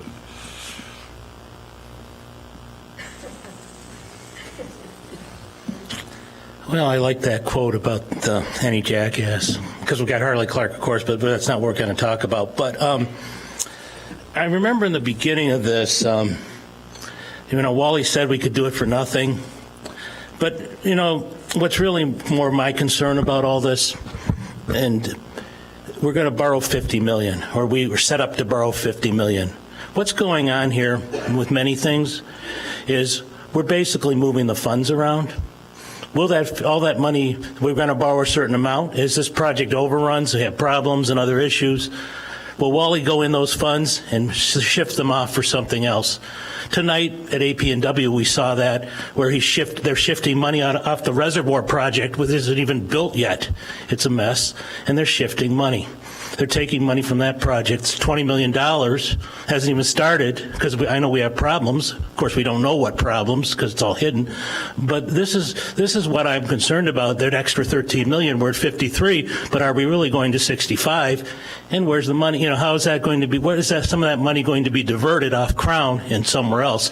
Will this council prevent that, or just every meeting just say, oh, it's another consent thing, we're just going to pass it through, and the money disappears somewhere else? And that's what I would be concerned about. I'm also somewhat concerned about some other things. I think it's going to overrun, and I also think money will be misused. And I think and I also think this council hasn't addressed where this money's coming from to pay the debt. Because now you're sitting here telling people, at least what I've been hearing, for 5 years, we're not paying any principal on these bonds. That's really interesting that we're in that much trouble. It's not a question that I'm being negative here. It's just you not paying any principal. So what's going on here? It's a 7% property tax increase, but I haven't heard one council member say, hey, let's raise taxes 7% to do this. Nobody said that. So what are you doing? Wally's smiling because you're misleading the public. So tell the public you're raising taxes 7% to do this. You haven't told us that. So when are you going to tell us that? And as I said, he will take money and use it for other things. Thank you. Thank you. Next up, we've got Ray Friedman, then Priscilla Giles.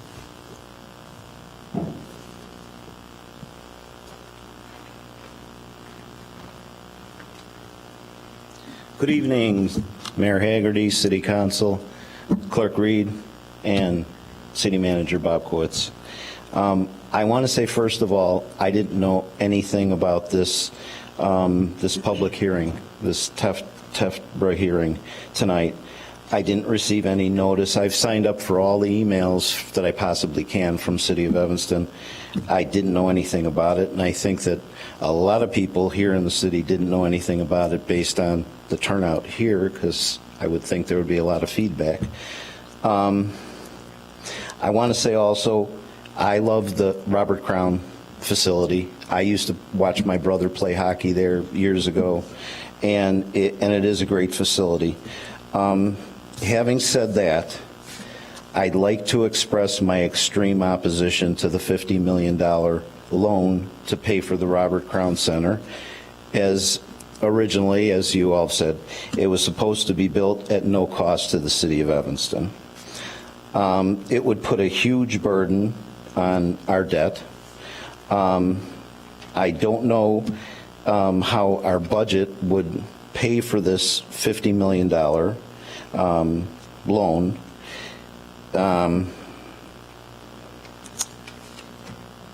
The $50 million, if I understand correctly, would be 20% of the whole city budget for the year. It's just a huge amount of money.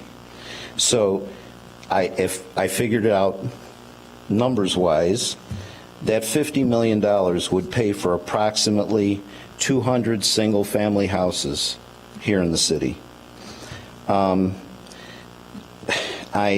would ask if we could please work on the budget and balancing the budget before adding more debt to it. Thank you. Thank you, Ray. Priscilla Giles? And Priscilla's our last one that signed up for this hearing.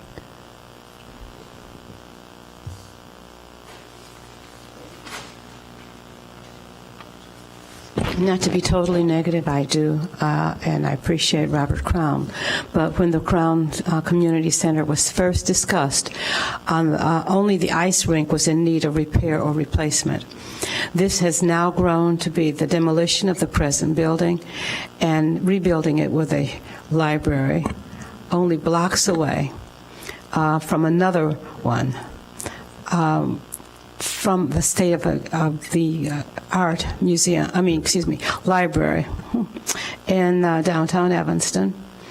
And though not what a real library branch should be at Main Street, Main and Chicago, what has been on the table much longer is housing, permanent and temporary, affordable and for the poor. Both the Crown expense and buyouts for the high rises could resolve this issue of housing. Thank you. Thank you, Ms. Giles. I would just like to correct the record that Mike Vasilko did send an email with a number of questions, but one of them did pertain to the to SB2 here. Okay. And why don't we just read that? Is it long? If it's not too long, why don't we read it into the record? Yeah. Go ahead and read it. Regarding SB2, Mayor Haggerty has stated publicly that he does not want to raise taxes to pay for Robert Crown. Reading SB2 suggests just the opposite, which is it. Citizens deserve to know if the council is going to approve tens of millions of dollars in bonds that taxpayers are going to have to pay for and tax increases over decades to come. Okay. Great. We recorded that. We recorded that comment. All right. So all persons desiring to be heard have been given an opportunity to present oral and written testimony with respect to the project or the proposed issuance of the bonds. Is there a motion to adjourn this public hearing? Is there a second? Yeah. City Clerk, please call the roll for a vote upon the motion to adjourn this public hearing. Alderman Rainey? Alderman Fleming? Oh, I'm sorry. Alderman Fleming's not here. Alderman Fisk? Alderman Braithwaite? Alderman Wilson? Aye. Alderman Ruth Simmons? Aye. Alderman Suffredin? Alderman Ravel. I declare the motion carried on a vote of 7-0, and the TEFRA hearing is adjourned at 9:45 p.m.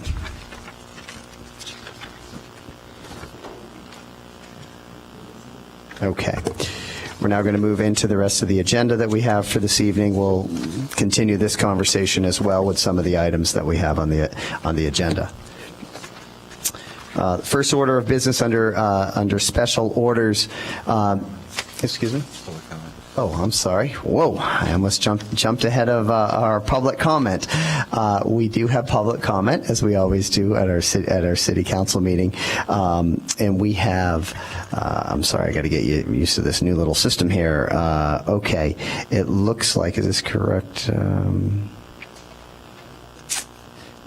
1, 2, 3, 4, 5, 6, 7, 8. Okay, thank you. Looks like we have 11 people that have signed up for public comment. Per our rules, we set aside 45 minutes, so everyone will have up to 3 minutes. If you get close to 3 minutes, I'll give you a little nudge, just to ask you to wrap up. And as always, I appreciate people being respectful and civil in their comments to the council and to our city at large. Mr. Mayor, if we wanted to see the list that you're looking at, where would we find it? I can share it with all of you now if you'd like to look at the list. The clerk can email it to you, but send it to me. I'm just curious. Okay. All right. So we're going to go ahead and get public comment started. The first speaker is Janad Rizki, and then Mary Bishop, and then Lindy Corner.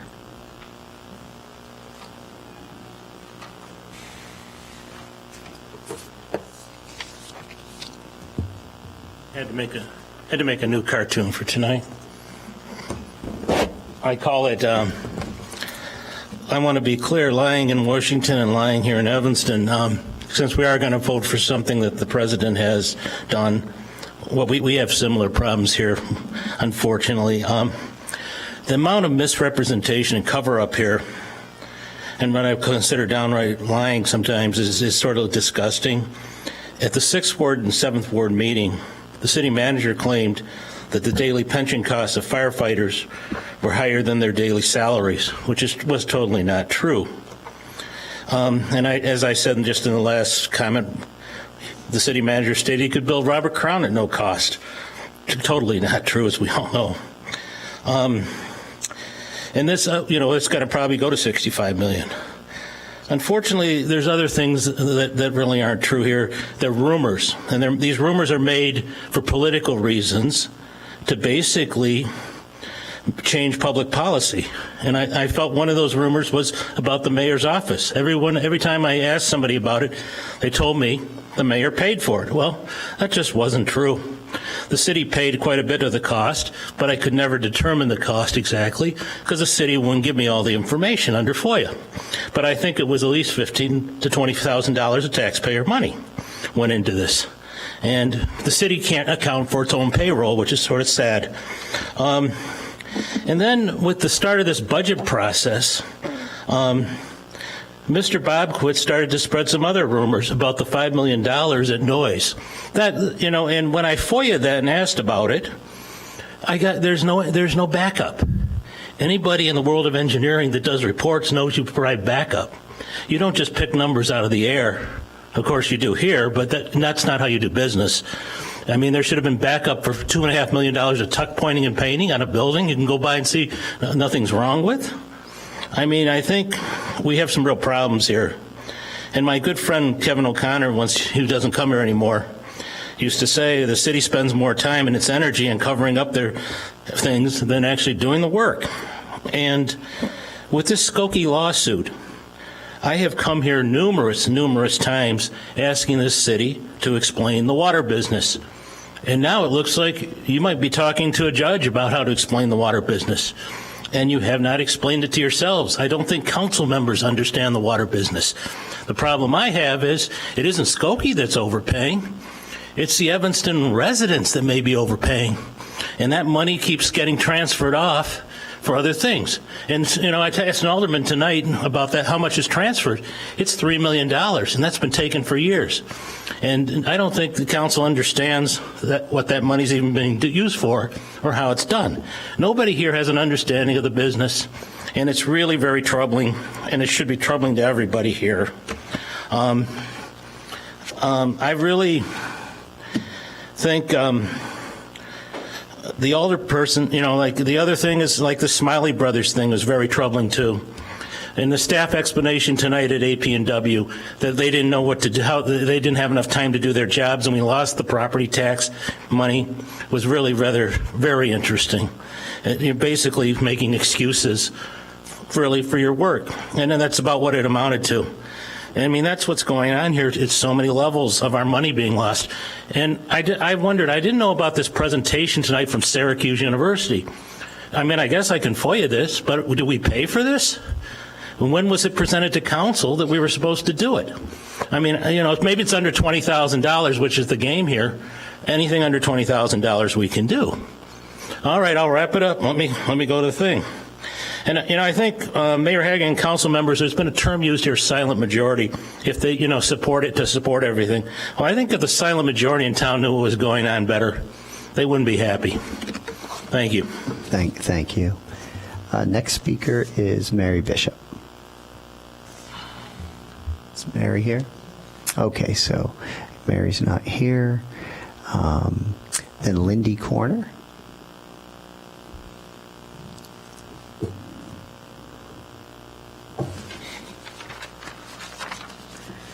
I'm here to request that the City of Evanston place a high priority on safety for all users of the city streets. Please consider enforcement of traffic laws to be of the utmost importance. We all have a right to use the roads, including cars, buses, trucks, motorcycles, bicycles, and pedestrians. But we also all have the responsibility to observe speed limits, red lights, stop signs, parking regulations, and motorcycle and bicycle safety. I commend the city for lowering speed limits on several streets, for adding bump outs and creating designated or protected bike lanes. I applaud your efforts at education, including signs posted on many streets, and I sympathize with the limitations of your police force. However, users of the roads do not habitually comply with your current traffic safety efforts. There is rampant speeding, especially in school zones, even by school buses, and at least one school crossing guard consistently parks illegally. Cars pass into oncoming traffic lanes and within bike and parking lanes. Drivers disregard stop signs, and now with summer, young bicyclists ride unhelmeted, no hands on handlebars, talking on cell phones, zigzagging on streets, and traveling in the wrong direction in bike lanes. There are actions you can take, infrastructure changes you can create to make our streets safer. Many of these changes would be self-enforcing and compel compliance. Here are some actions you might consider. 1, add more traffic lights on major streets, especially at schools. 2, limit turning on red, use photo enforcement, and time lights to control traffic flow between lights.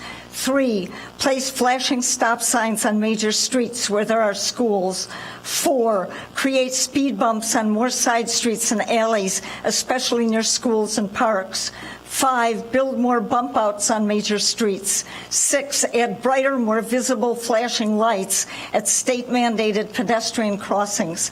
7, install more accurate speed monitors that display actual speed and post the speed limit with the monitor. 8, make more streets one-way only. It should not be solely the residents who determine whether they want their streets safer, when it is often those residents whose illegal driving habits cause unsafe conditions. The right to travel our streets carries with it the responsibility to travel safely.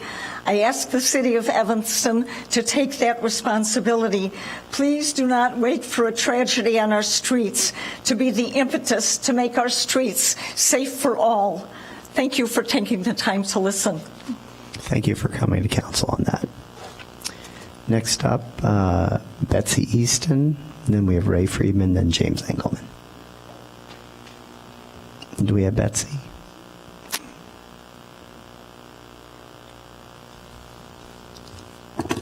Was this, all right. Maybe this was you, Betty. Yeah. Esther, It's written. without the H. I know you, Miss Esther. No, this was written as Betsy Easton here on the form that I've been given. So it is nice to see you, Miss Esther. You too. Hi. Good evening. Last Thursday, we had our city, our Fifth Ward meeting, and the city manager was there, and he went over the budget presentation that was done at the Monday City Council meeting, and he talked. And then he reminded the Fifth Ward resident that this budget process was like what was done 6 years ago. And people look, okay. But I remember, because we did it, or he did it over in Fleetwood, Jordan. And at that time, the top issue that was being sold to us and that we needed to look at was the losing of 4 firemen. And so we went through the process and everything. But that 2000 budget, the percentage cut that was said to happen in each of the department was not carried out.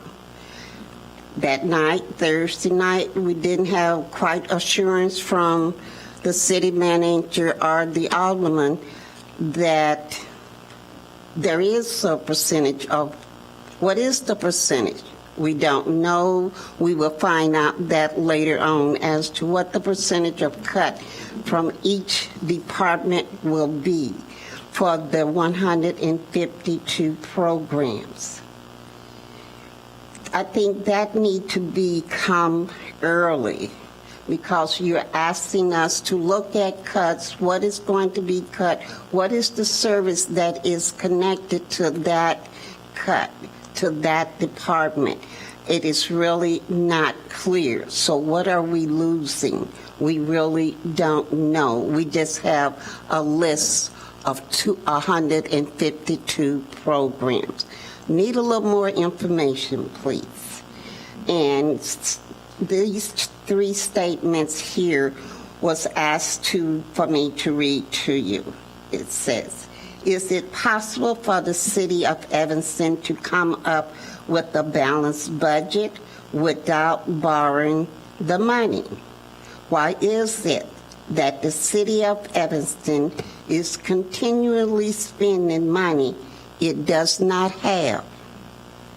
If we all did that, we would all be bankrupt. Please stop the excessive spending and get back to a balanced budget. Thank you. Thank you, Ms. Hester.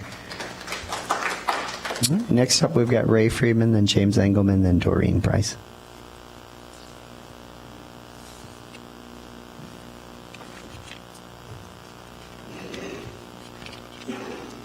Hi. Haven't talked to you in a long time. Good evening. Mayor Haggerty, City Council, Clerk Reed, and City Manager Bobkowitz. First, I'd like to say a couple things about priority-based budget. It seems that the 152 programs were chosen to help many people that are less fortunate and sincerely need these programs. A week ago at City Council, I heard a lot of talk about raising new money, taxes, driveway permits, transfer taxes. I'm sure there are plenty of ways to increase spending and cost the residents a whole lot more money. I did not, however, hear any talk about cutting spending, only cutting programs and police and fire department, which I would think of as a high priority. I see a huge difference between spending money on 152 programs that residents need and want, or choosing to spend some of the money on Robert Crown with the projected cost of $52 to $55 million, sorry to be repetitious, which wasn't supposed to cost the city anything, and after the bonds are paid off, will cost about $71 million. It's very interesting that you've decided to spend millions of dollars to beautify the city with all kinds of projects, even willing to cut some of the 152 programs which are there to help the most needy and most vulnerable, and yet the residents come up with a plan to renovate a 91-year-old landmark building on the lake and no cost to the city, and you're considering tearing it down. I'm confused. What are the priorities? We have some serious issues here, and I think the residents deserve some answers, starting with budget, where our money is being spent, and ending with projects getting approved without proper notification or proper zoning, or just not following the ordinances which the city itself created. Once again, the question is, why do we have these rules, codes, and ordinances if we're not going to follow them? Lastly, please take another look at the priorities, goals, and expenditures, but most important, please listen to and act upon and with the will of the people who are footing the bill. Thank you. Great. Thank you, Ray. Next up, James, you're next up, and we've got Doreen Price, then Priscilla Giles. Good evening, Mayor. Good evening, Mayor. Last Thursday at the ward meeting, it was very clear about a lot of things, and the city manager made it very clear about the budget thing, and then the water station and it was very good. My second thing is, I think this ordinance about that liquor license started at 10 o'clock should be at 12 because it's too early for people to drink. And the third thing is, last month I was in Florida for a couple of weeks, and I noticed how the street signs were. And they were aluminum, so it was easy for the people with headlights to see the signs. Thank you very much. Have a nice night. Okay, thank you, James. All right, next up, we've got Doreen, then Priscilla Giles, then Pete Jean Greco. I've got you signed up on this, yep. I was applauding and didn't hear. Thank you. I think the aluminum suggestion is awesome. So thank you for doing the research, and you should get paid by the city, right? Okay. I found three groups that are in common, which is was considered when I was working.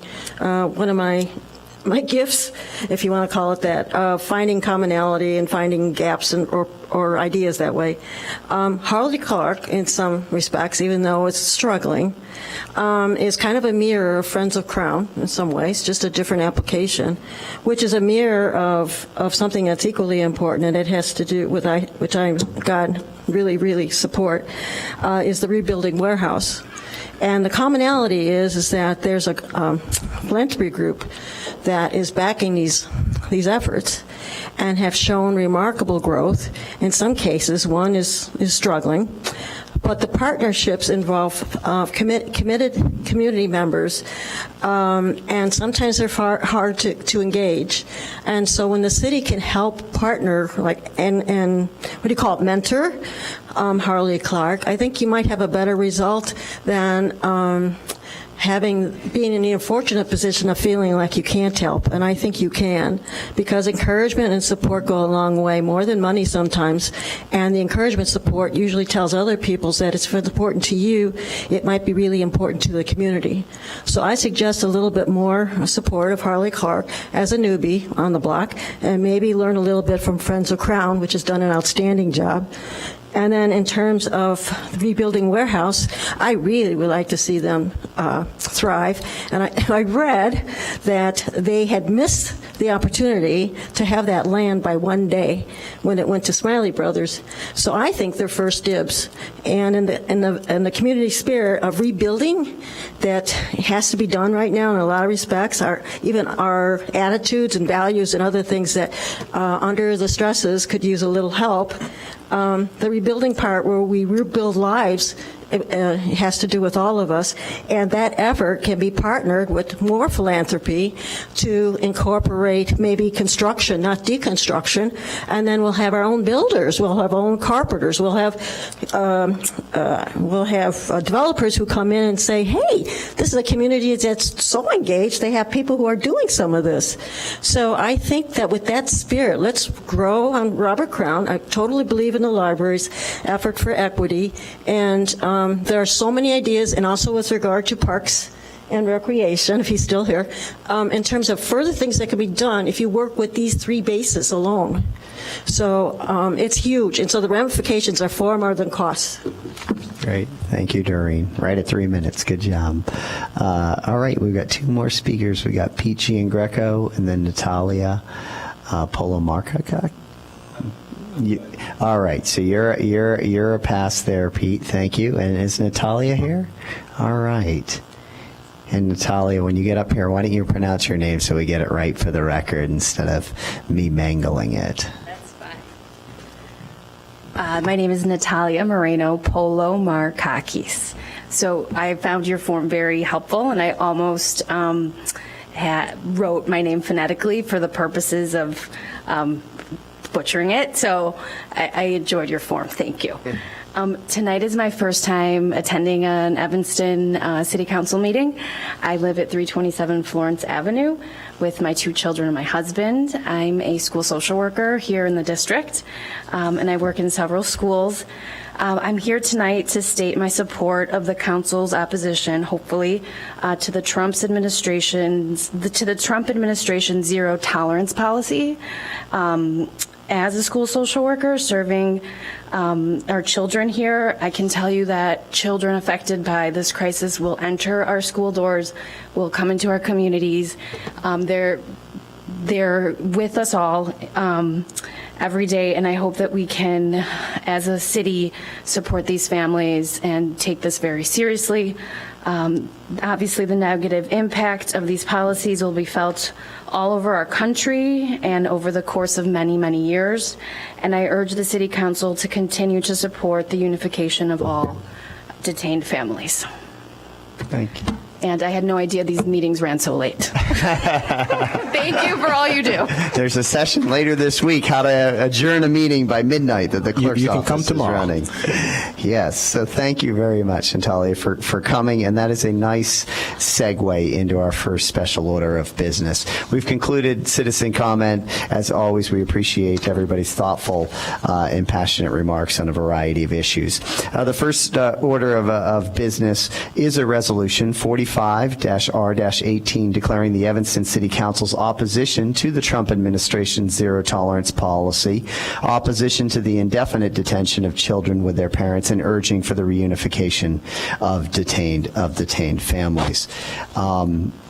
I've said before at our city council meetings and elsewhere that cities need to lead these days. There's I believe, sort of a lack of leadership coming from Washington, D.C., and, banding together with other cities to reinforce values that we think are important and significant to all human beings is important at times. And I feel strongly that this resolution that's before the council this evening is reinforcing a value that is held by the vast majority of people here in Evanston, and that's one of human dignity and treating people properly and with some due process and everything else. So I'd like to read this into the record because I think it's important for everybody to hear this. So whereas considerable attention has been paid to the plight of children at the southern border, and the New York Times recently reported that the Department of Health and Human Services has confirmed that the Department of Homeland Security has separated more than 700 children from their parents since October 2017, including more than 100 children under age 4. And some reports have it being more than that. And whereas the Department of Justice has adopted a zero-tolerance policy towards individuals apprehended at the border, which calls for the criminal prosecution of all migrants entering the United States outside of ports of entry and the resulting forced separation of many children from their families. And whereas this prosecution first mentality is costly, taxing on our courts, and unnecessarily punitive, especially as it affects family units. And whereas the United United States has a higher standard than legality, with our country's most basic moral commitment being human rights and dignity. And whereas forced family segregation and the intentional infliction of injury to children are below the standards of the United States and inconsistent with American family values. And whereas the punishment of forced separation is not commensurate with the parent's alleged offense, and whereas many of these families are fleeing violence in their home countries, and it is inhumane to punish them for seeking safety and invoking their right to seek asylum in the United States, and whereas the President Donald J. Trump signed an executive order on June 20th, 2018, which provides for a broad stop to separating families at the border, but does not change anything in terms of putting families back together that have already been separated, and allows for the indefinite detention of children with their parents. Now, therefore, be it resolved by the City Council of the City of Evanston, Cook County, Illinois, that Section 1, the foregoing recitals are found as fact and incorporated by reference. Section 2, the Evanston City Council registers its strong opposition to separating children from their families at the border, and calls on the Department of Homeland Security and the Justice Department to allow all families apprehended to remain together to the extent possible to help avoid the heartbreak and irreversible trauma of forced separation. The Evanston City Council urges Congress to take action immediately to ensure that the Department of Justice and the Department of Homeland Security are prohibited from this wholesale separation of children from their families at the border and the indefinite detention of children with their parents, contrary to prohibitions on detaining children in immigration facilities for longer than 20 days. A copy of this resolution will be forwarded to the Illinois representatives in the United States Senate, the United States House of Representatives, the United States President Donald J. Trump, the United States Department of Attorney General Jeff Sessions, and the United States Department of Homeland Security Kirsten Nielsen. This resolution shall be in full force and effect from after the date of its passage and approval in the manner required by law. I'd like to ask if there's a motion to move this forward. Move approval. Is there a second? Is there any discussion? Okay, seeing none. All in favor? Aye. Any opposed? All right. Thank you, everybody. This resolution is passed by the Evanston City Council. We'll move forward to our federal officials. All right, next up is SP2, which is Ordinance 71-0-18, authorizing 2018 A, B, C, and D general obligation bond issues. This is for introduction this evening. City Manager, would you or your staff like to just present this to the council? Certainly, Mr. Mayor, members of the council, you have before you Ordinance 71-018. It provides for issuance of one or more series not to exceed $50 million general obligation corporate purpose Bonds Series 2018A to finance the construction and equipment of a new Robert Crown Center, ICE Complex, and Library Center, one or more series of not to exceed $20 million general obligation corporate purpose bonds Series 2018B for capital improvements, one or more series of not to exceed $10 million general obligation refunding bonds Section 2018C for refunding purposes, and one or more series of not to exceed $5 million taxable general obligation corporate purpose bonds Series 2018D for redevelopment projects within the city. The staff report details the issuance of each of these bonds. Much has been discussed already with the TEFRA hearing. Mr. Desai, the Chief Financial Officer, is here and is ready to answer any questions. Is there a motion to move this? Is there a second? Okay. We're going to open up to discussion. Hitesh, you can come on up. And again, only if there's any questions. So let's see. Any discussion of the council on this? I'd like to second Alderman Fleming, who couldn't be here tonight. Her comment on this. And I feel really, really strongly that to increase the debt limit from 113 to 150 million to fund this Crown project. It's a really, really important project, but as a council and as a city, we have to have a finance plan for how we're going to pay down this debt. Remember in the last packet, if I remember right, basically each $1 million of debt costs about $70,000. So if you're talking about taking on $50 million of debt, right, you're talking about $3.5 million in additional expense. This council has to be serious about how we're going to address that expense. And the ways to do that are either you're reducing the other expenses that we have here as a city, you are finding another revenue source or a dedicated revenue source to pay off that debt. You are looking at a property tax levy. I have said, and it was noted in a comment on the last discussion, that I think property taxes are really, really high here. And if we want to maintain the diversity, socioeconomically, racial, ethnically diversity that we have in Evanston, we have to be very, very sensitive to the high property taxes that we have here and as a community. And that means that when we have a significant project like this, we have to have a plan for how we are going to pay this debt off. And I don't think it can just be we slap it on and it's a higher property tax, particularly given that we've had an overwhelming referendum with our schools that passed its increased people's property taxes. So my hope is that this, the city and the council is serious. It's not on the agenda this evening, but at a future meeting of figuring out what that dedicated revenue source is going to be for this. Okay, so I don't see any more lights for conversation on this topic, so City Clerk, could you go ahead and please take the roll on SB2? This is Ordinance 71-0-18. This is for introduction. So we had a motion, we had it second, so if we can just take the roll.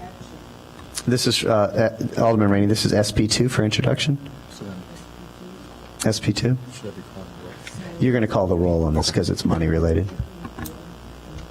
Alderman Rainey?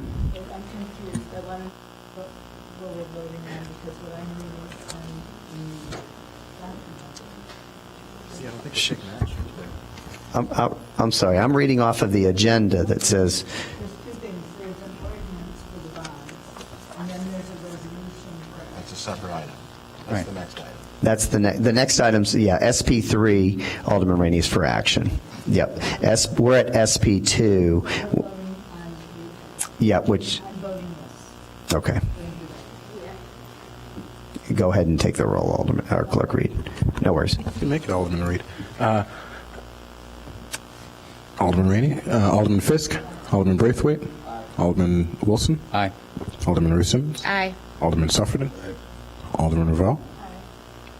All right. SP2 Ordinance 71-0-18 authorizing 2018 A, B, C, and D general obligation bond issues up to $50 million passes for introduction by the City Council on a 7-0 vote. We're going to move now to SP3, which is resolution of 42R18, which is amending the City of Evanston budget policy. The budget policy right now sets the debt limit for Evanston at $113 million, and this amendment is to increase that to $150 million. This amendment and resolution is necessary, again, because of the Crown project and the debt that will have to be taken on for that. This is for action. Do I have a motion to move? Move approval. Do I have a second? Okay. Great. So with that, we'll open it up to discussion. I've got one item from Alderman Fleming, who couldn't be here, that I'd like to read into the record, and then I'm going to turn to Alderman Rainey. Alderman Fleming, again, couldn't be here this evening, but provided a couple statements to the council. This statement she provided on the debt limit. The City of Evanston currently holds $113 million in unabated debt and is looking to increase this limit to $150 million. This is not including our unfunded pension liability. liability. Increasing our debt limits puts us at risk for decreased credit rating, potentially paying higher interest rates, and the ability to borrow less money in the future. It is my goal that we would look to thoroughly examine a pay-as-you-go capital improvement plan, consider liquidating city assets like the recycling center, and imposing spending restrictions. Without such measures in place and our shared commitment to not increase taxes, we risk a repeat of Crown, a major capital need, without sufficient financing options. And that, again, is from Alderman Fleming. Alderman Rainey? What I would really like to do is hear from our staff an argument for doing this before. I'm sorry. What I would really like is to hear an argument from staff or a justification from staff for increasing the debt limit, other than we need to do it to pay for Crown. Something that goes beyond that. Something philosophical. Yes. Hitesh. Good evening, Mayor, members of the City Council, Clerk Reed, and the Manager Bobkowitz. As you must have noticed in the memorandum which we sent out with this new bond issue, the estimated amount of the unabated debt would be around $137 million. Now we expect a little more debt for the Crown Center next year, and it could be anywhere from 15 to 25 million, depending on the fundraising and the actual cost of the bond. So that's why the staff decided to propose the unabated debt limit to 150 million from the current $113 million.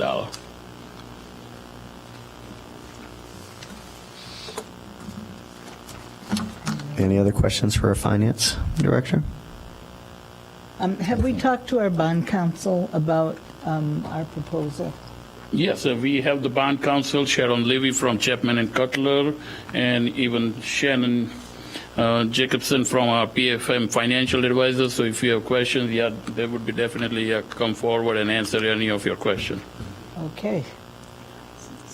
Sure. How about sharing some of your wisdom with us? I mean, I years ago, I used to say, "Oh, it's going to hurt our bond rating," and we've always done really well with the bond houses, and I'm not sure, given our plan for raising money for Crown and our ability to, have a balanced budget, et cetera. Yeah, I mean, Shannon. You all aren't going to, be able to. I guess Shannon, yeah, she's from our PFM financial advisor. Hi. Very nice to be here. So from a ratings perspective, I mean, you never know how taking on additional debt will impact your rating. Obviously, the rating agencies cite the pension liability and obviously reserves and liquidity as an ongoing issue. I would be surprised if your rating suffered from issuing the bonds. I think your AA plus and AA2 ratings by Fitch and Moody's respectively will hold. But, crazier things have happened. But, as financial advisors, we don't expect that to be the case for this financing. In addition to the Robert Crown Center, you're also realizing economic savings through the refunding bond, so that's a positive. You're looking at, pretty robust savings with that financing transaction, so that's prudent fiscal management going forward. And as financial advisors, we continue to monitor those refunding opportunities so that the city can realize savings from a budgetary standpoint. What about the fundraising effort that's being made and the actual cash being?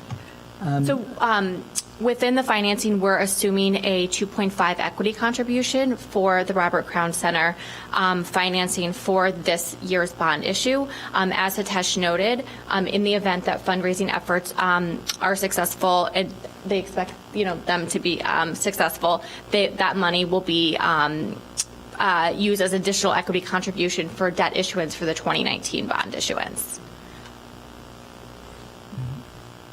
And it's not unknown by our bond rating agencies that we have our pension issue, and we are doing better. And there was a 10% improvement. Correct. The city is absolutely taking positive efforts to reduce that liability, and I think that's definitely a step in the positive direction. That's what the rating agencies want to see. They want to make sure that there's a proactive, imprudent plan in place to do that, and the city has taken action to start overfunding that liability. So that's definitely a step in the right direction.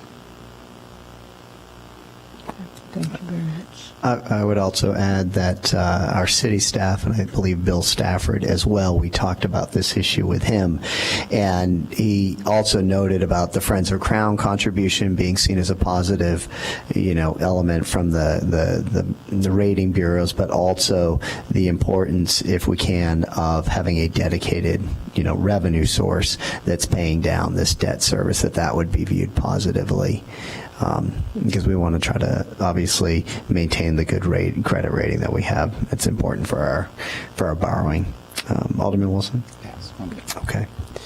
All right. Any more comments? Well, I think my feeling about this is nobody wants more debt, but I believe that this additional debt is not going to destroy our credit rating, and that to me is going to make me support this resolution. I think if we have a dedicated revenue source and we can demonstrate that, then I'll feel better about it. And also, Lawrence Hemingway pointed out, which I truly believe, is that this new building will be a magnificent revenue source. I mean, it's going to make us money, and it's going to make us, a place where people are going to want to be. Indeed. Okay, well, we had a motion with a second. This is for action. Seeing no more lights, City Clerk, could you go ahead and take the roll on SP3, Resolution 42-R-18, amending the City of Evanston budget policy? Alderman Rainey? Aye. Alderman Fisk? Alderman Braithwaite? Aye. Alderman Wilson? Aye. Alderman Ruth Simmons? Aye. Alderman Sufferton? Aye. Alderman Ravel? Aye. All right. SP3, Resolution 42-R-18, amending the City of Evanston budget policy, raising the debt limit from $113 million to $115 million, passes the Evanston City Council on a 7-0 vote. We're now going to move to the consent agenda. Alderman Fleming was out tonight, so Alderman Rainey, can you lead us through the Public Works and start with the approval of the minutes, M1? Okay, just let me get my... You bet. Okay, so the first thing we have to do is to read the amendments. Okay. Thank you, Mr. Mayor. First item is approval of the minutes of the regular council meeting of May 21 and May 29. And there was just, the clerk and I reviewed a correction, so there was a misspelled name. I think Ms. Niffneger's name was incorrectly. So with that... That correction has been made, and okay, so we'd love to have a system where people spell their own names. Thank you. Okay. As corrected. And now moving on to Administration and Public Works. Move approval of the payroll, May 28 through June 10, $2,914,751.37. The bills list, June 26, $3,366,487.59. Request your approval for the one-year contract renewal with Sam Goss and Associates for handyman services in the amount not to exceed $35,000 for labor and materials. Approval is requested for city manager to execute a contract to the you know what, I'm on the wrong thing here. Survey benchmark update with, let's see, American Surveying and Engineering PC in the amount of $49,447.42. Mr. Mayor, would you give me 1 second while I go to Okay. Okay, here we go. Okay, all right, back on track.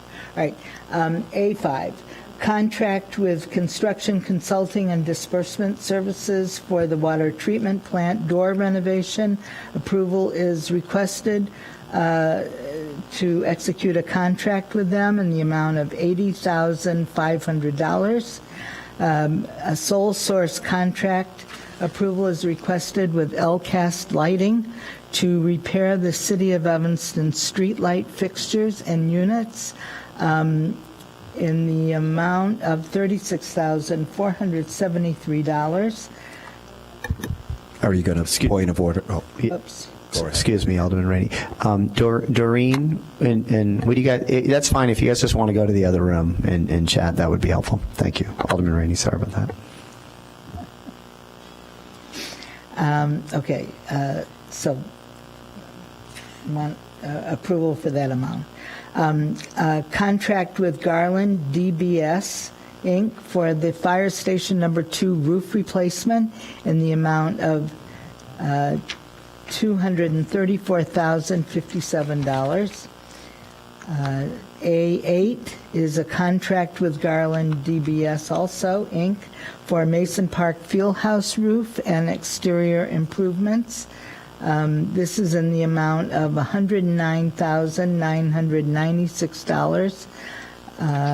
Moving right along. A9, the City Council is requested to authorize the manager to execute a contract with for the South Standpipe Pump Station Motor Control Center and building renovation with MAG Construction Company in the amount of $377,000.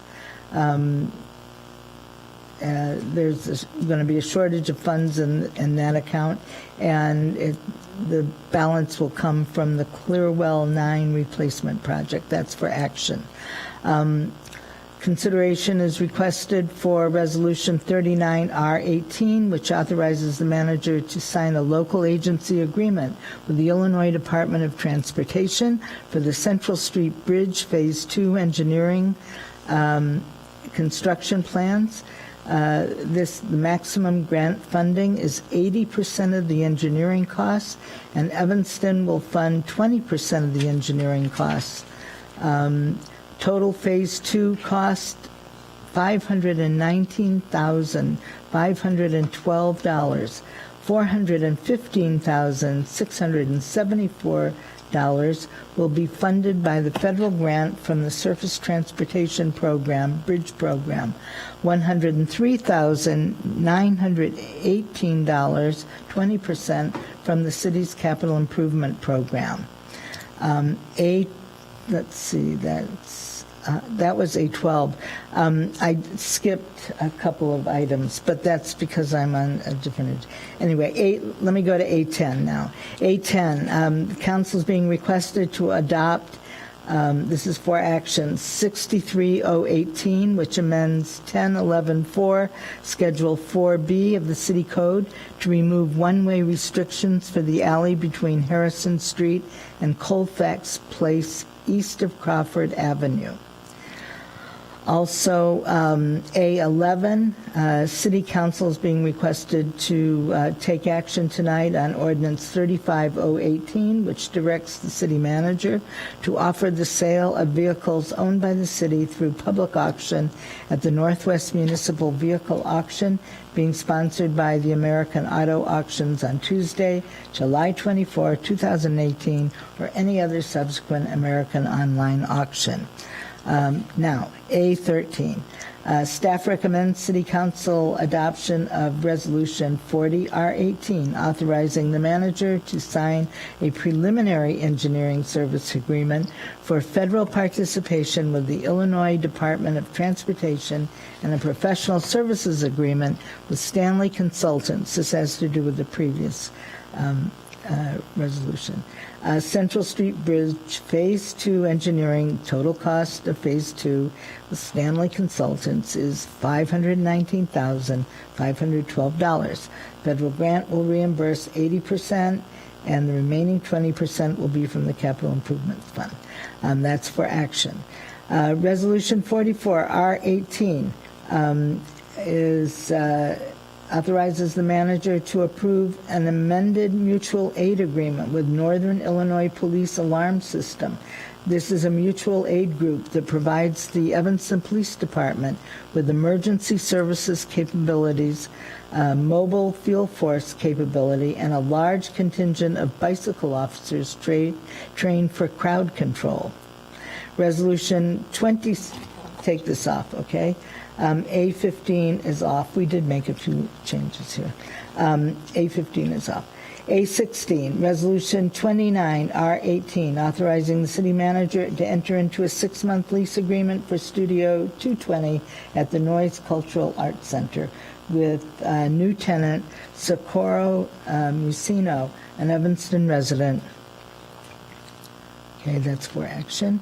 The City Council is requested to adopt Resolution 46R18, authorizing the manager to amend the 5-year lease agreement with Hip Circle Empowerment Center located at the city-owned property at 727 Howard Street to account for additional expenses related to construction and tenant improvements. A18 is for introduction.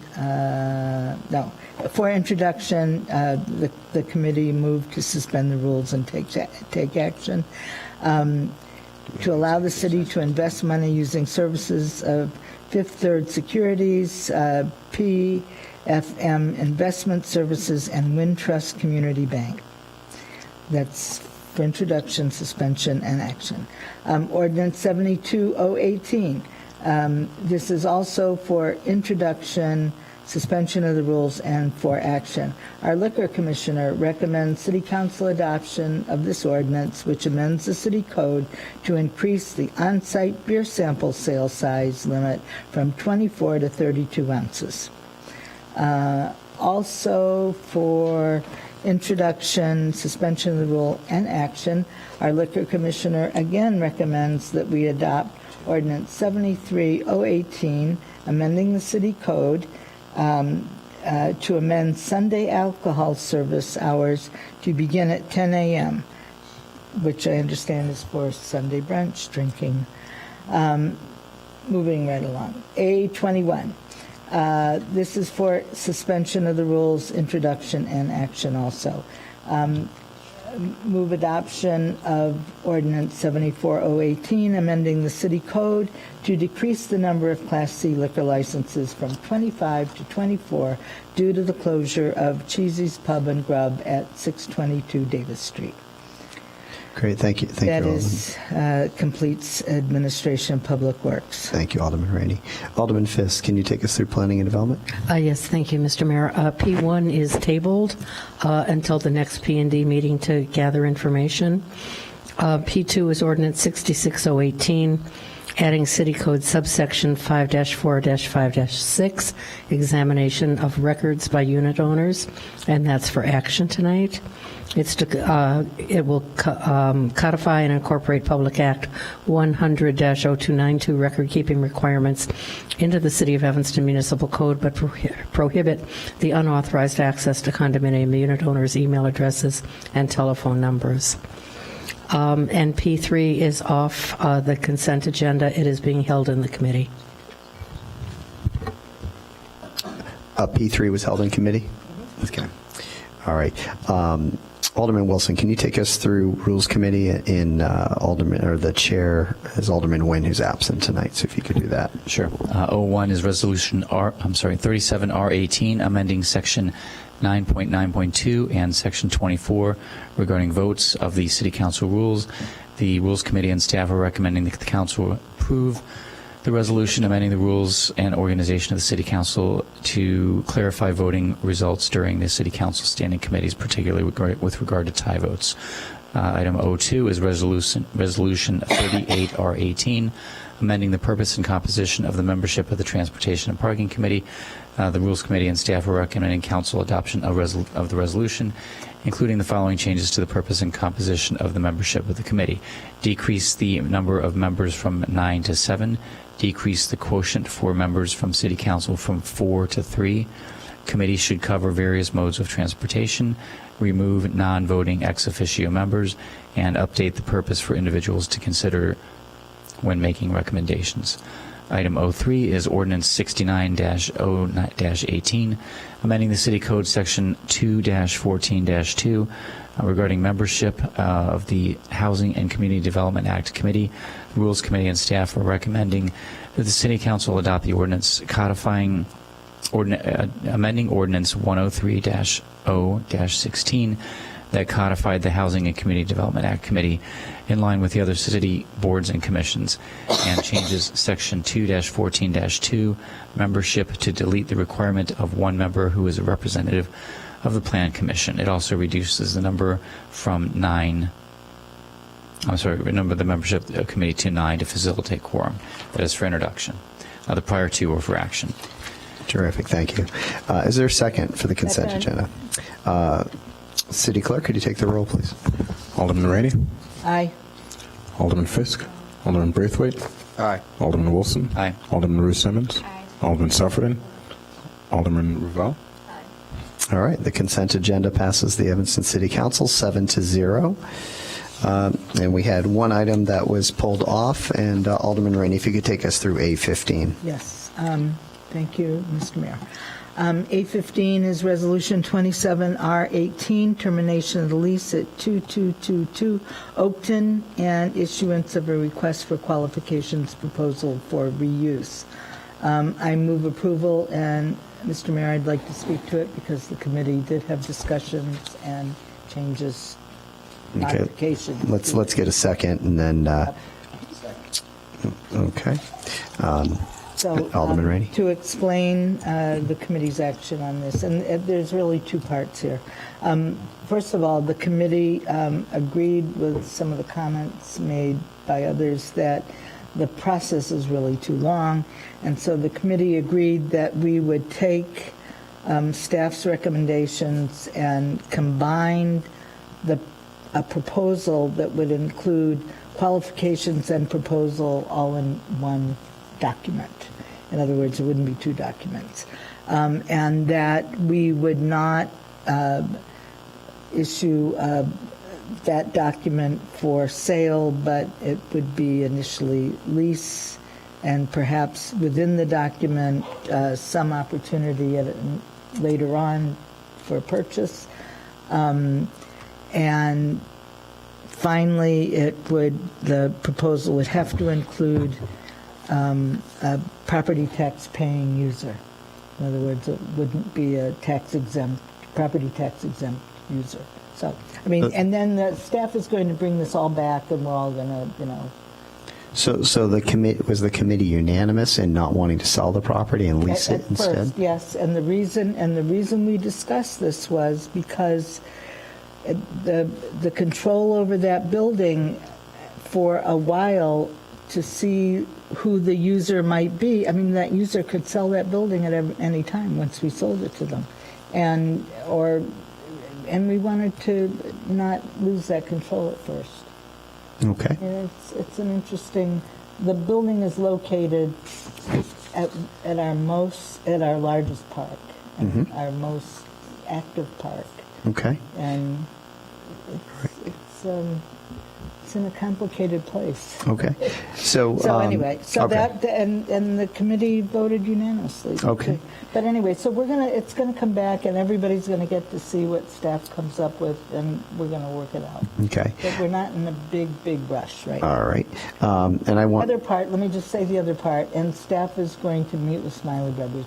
Nothing can be done until Smiley Brothers, I mean, they're going to work on the proposal, but we're not issuing anything until Smiley Brothers is resolved. Okay. All right. I did have that question, so that's the way it has to work, is the Smiley Brothers sort of termination has to be resolved before the council can pass an ordinance. And we were assured by Ms. Leonard that will be done. That's at okay. our next Okay. I have a statement from Alderman Fleming on this particular item. We discussed that. That was discussed And there? it was read, yeah. Okay, so that was read in committee, so okay, I won't worry about that then. Alderman Ravel and then Alderman Wilson. So I attended the ANPW meeting, and I listened to the discussion about the kinds of proposals that we want to entertain, and I heard the discussion about wanting to hear from tax-paying entities, we don't want to hear from non-property tax. Anyway, you understand what I'm saying. It's late. But I guess I really think it's premature to narrow our focus like that.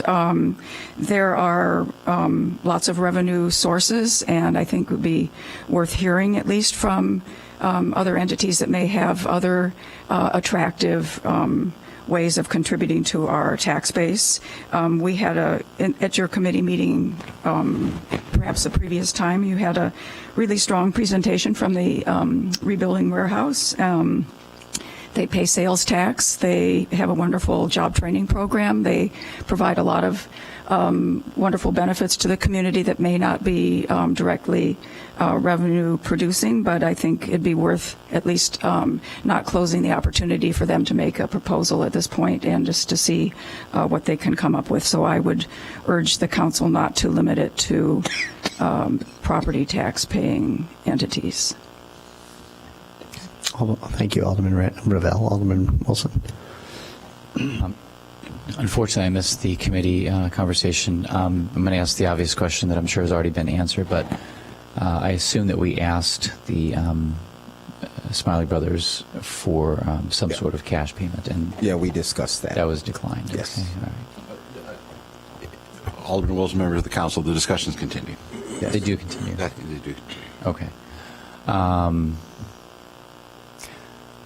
Generally speaking, I agree with Alderman Ravel's point about not precluding potentially interesting parties, but I really want to, not necessarily in the same direction though. I think that we should definitely leave the possibility for a purchase of the property as long as the proposed use and development would be in line with what suits the parcel, so I wouldn't want to preclude an outright purchase at this point. So that's just my thought on that. And I really want to steer this towards a direction where tax-paying entity, or a purchase outright by somebody's going to put it back on the tax rolls. We should have a longer discussion about that, and I think I might be able to come together. I mean, not eventually selling it, but in the meantime, listening.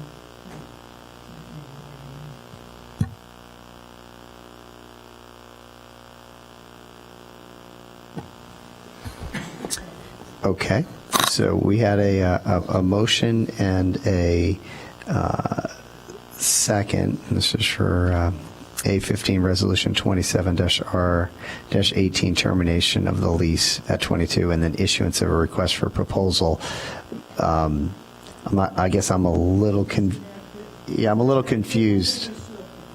Oh, okay. So there's no action. It remains in committee. Other than, they're going to, It remains in committee, so the action is on the to get something done. and then go back to committee. Okay. Okay. All right. So we do not have to take a vote on A15. It remains in committee. Got it. All right. All right. If my notes are correct, that was the only thing that was pulled off the agenda this evening. So let's go ahead and do call of the wards. Alderman Rainey. Yes. Alderman Fisk. Thank you, Mr. Mayor and Mr. City Manager, for coming to Mather today. We had a great party with a crosswalk cake. It was fun and ending a 6-year process of trying to get seniors safely across Davis Street. And I think that this goes a long way. We've got a little bit more to do, but we'll keep working on it. And all the residents are tremendously appreciative of the efforts of staff. So I wanted to make sure that staff knew that. That's the end of my report. Great, thank you. And that cake was delicious. Alderman Braithwaite. I'd like to thank the city manager. This past Thursday, we had a joint 2nd and 5th Ward meeting where we discussed the budget process and published, dates where residents will be able to participate. So I just wanted to thank the city manager, thank Alderman Simmons. It was a well-attended meeting and productive. as well. Pete Jean Greco left with myself. I did see Alderman Rainey and Alderman Nguyen at the event on last Friday at Robert Crown. Very well attended and very successful. So thank you all to all the residents who came out and supported the efforts of the committee. Indeed. Thank you, Alderman Braithwaite. Alderman Wilson. I'll just, I'll second that. My gratitude for everybody involved in putting that together and keeping it going. All right, Alderman Ruth Simmons. Thank you. I would like to invite families to bring their children to a financial literacy program that is going to be at YOU in partnership with Operation Hope in the city of Evanston. It is free of charge, and it starts on July 7th, and it goes through August 4th. You can contact YOU to enroll your children. It's for children ages 8 through 18. Thank you. Thank you. Alderman Sufferton. Alderman Ravel. Yes, at I guess our last meeting, we discussed a number of potential revenue enhancements, and one of those would require us to go to the public with a referendum. That's the real estate transfer tax. I'm not judging exactly how the council feels about that, but I think it would be helpful if we had a resolution to at least consider at our next meeting, so that if we did decide to go ahead with that proposal, we would be able to pass it in time to put it on the ballot. Okay. Good. All right. Thank you, Alderman Ravel. Alderman Wilson, could you lead us into executive session? Thank you. Pursuant to 5 Illinois compiled statutes, ILCS 120/2A, I move that the City Council convene into executive session to discuss agenda items regarding personnel and litigation. These agenda items are permitted subjects to be considered in executive session and are enumerated exceptions under the Open Meetings Act. These exceptions are 5 ILCS 120/2A, C1, and C11. Do we have a second? City Clerk, could you take the roll, please? Alderman Rainey, Alderman Fisk, Alderman Braithwaite, Alderman Wilson, Alderman Ruth Simmons, Alderman Sufferton, Alderman Ravel. All right, the Evanston City Council has voted 7-0 to recess into executive session. Thank you, everybody, for coming out, and have a nice evening.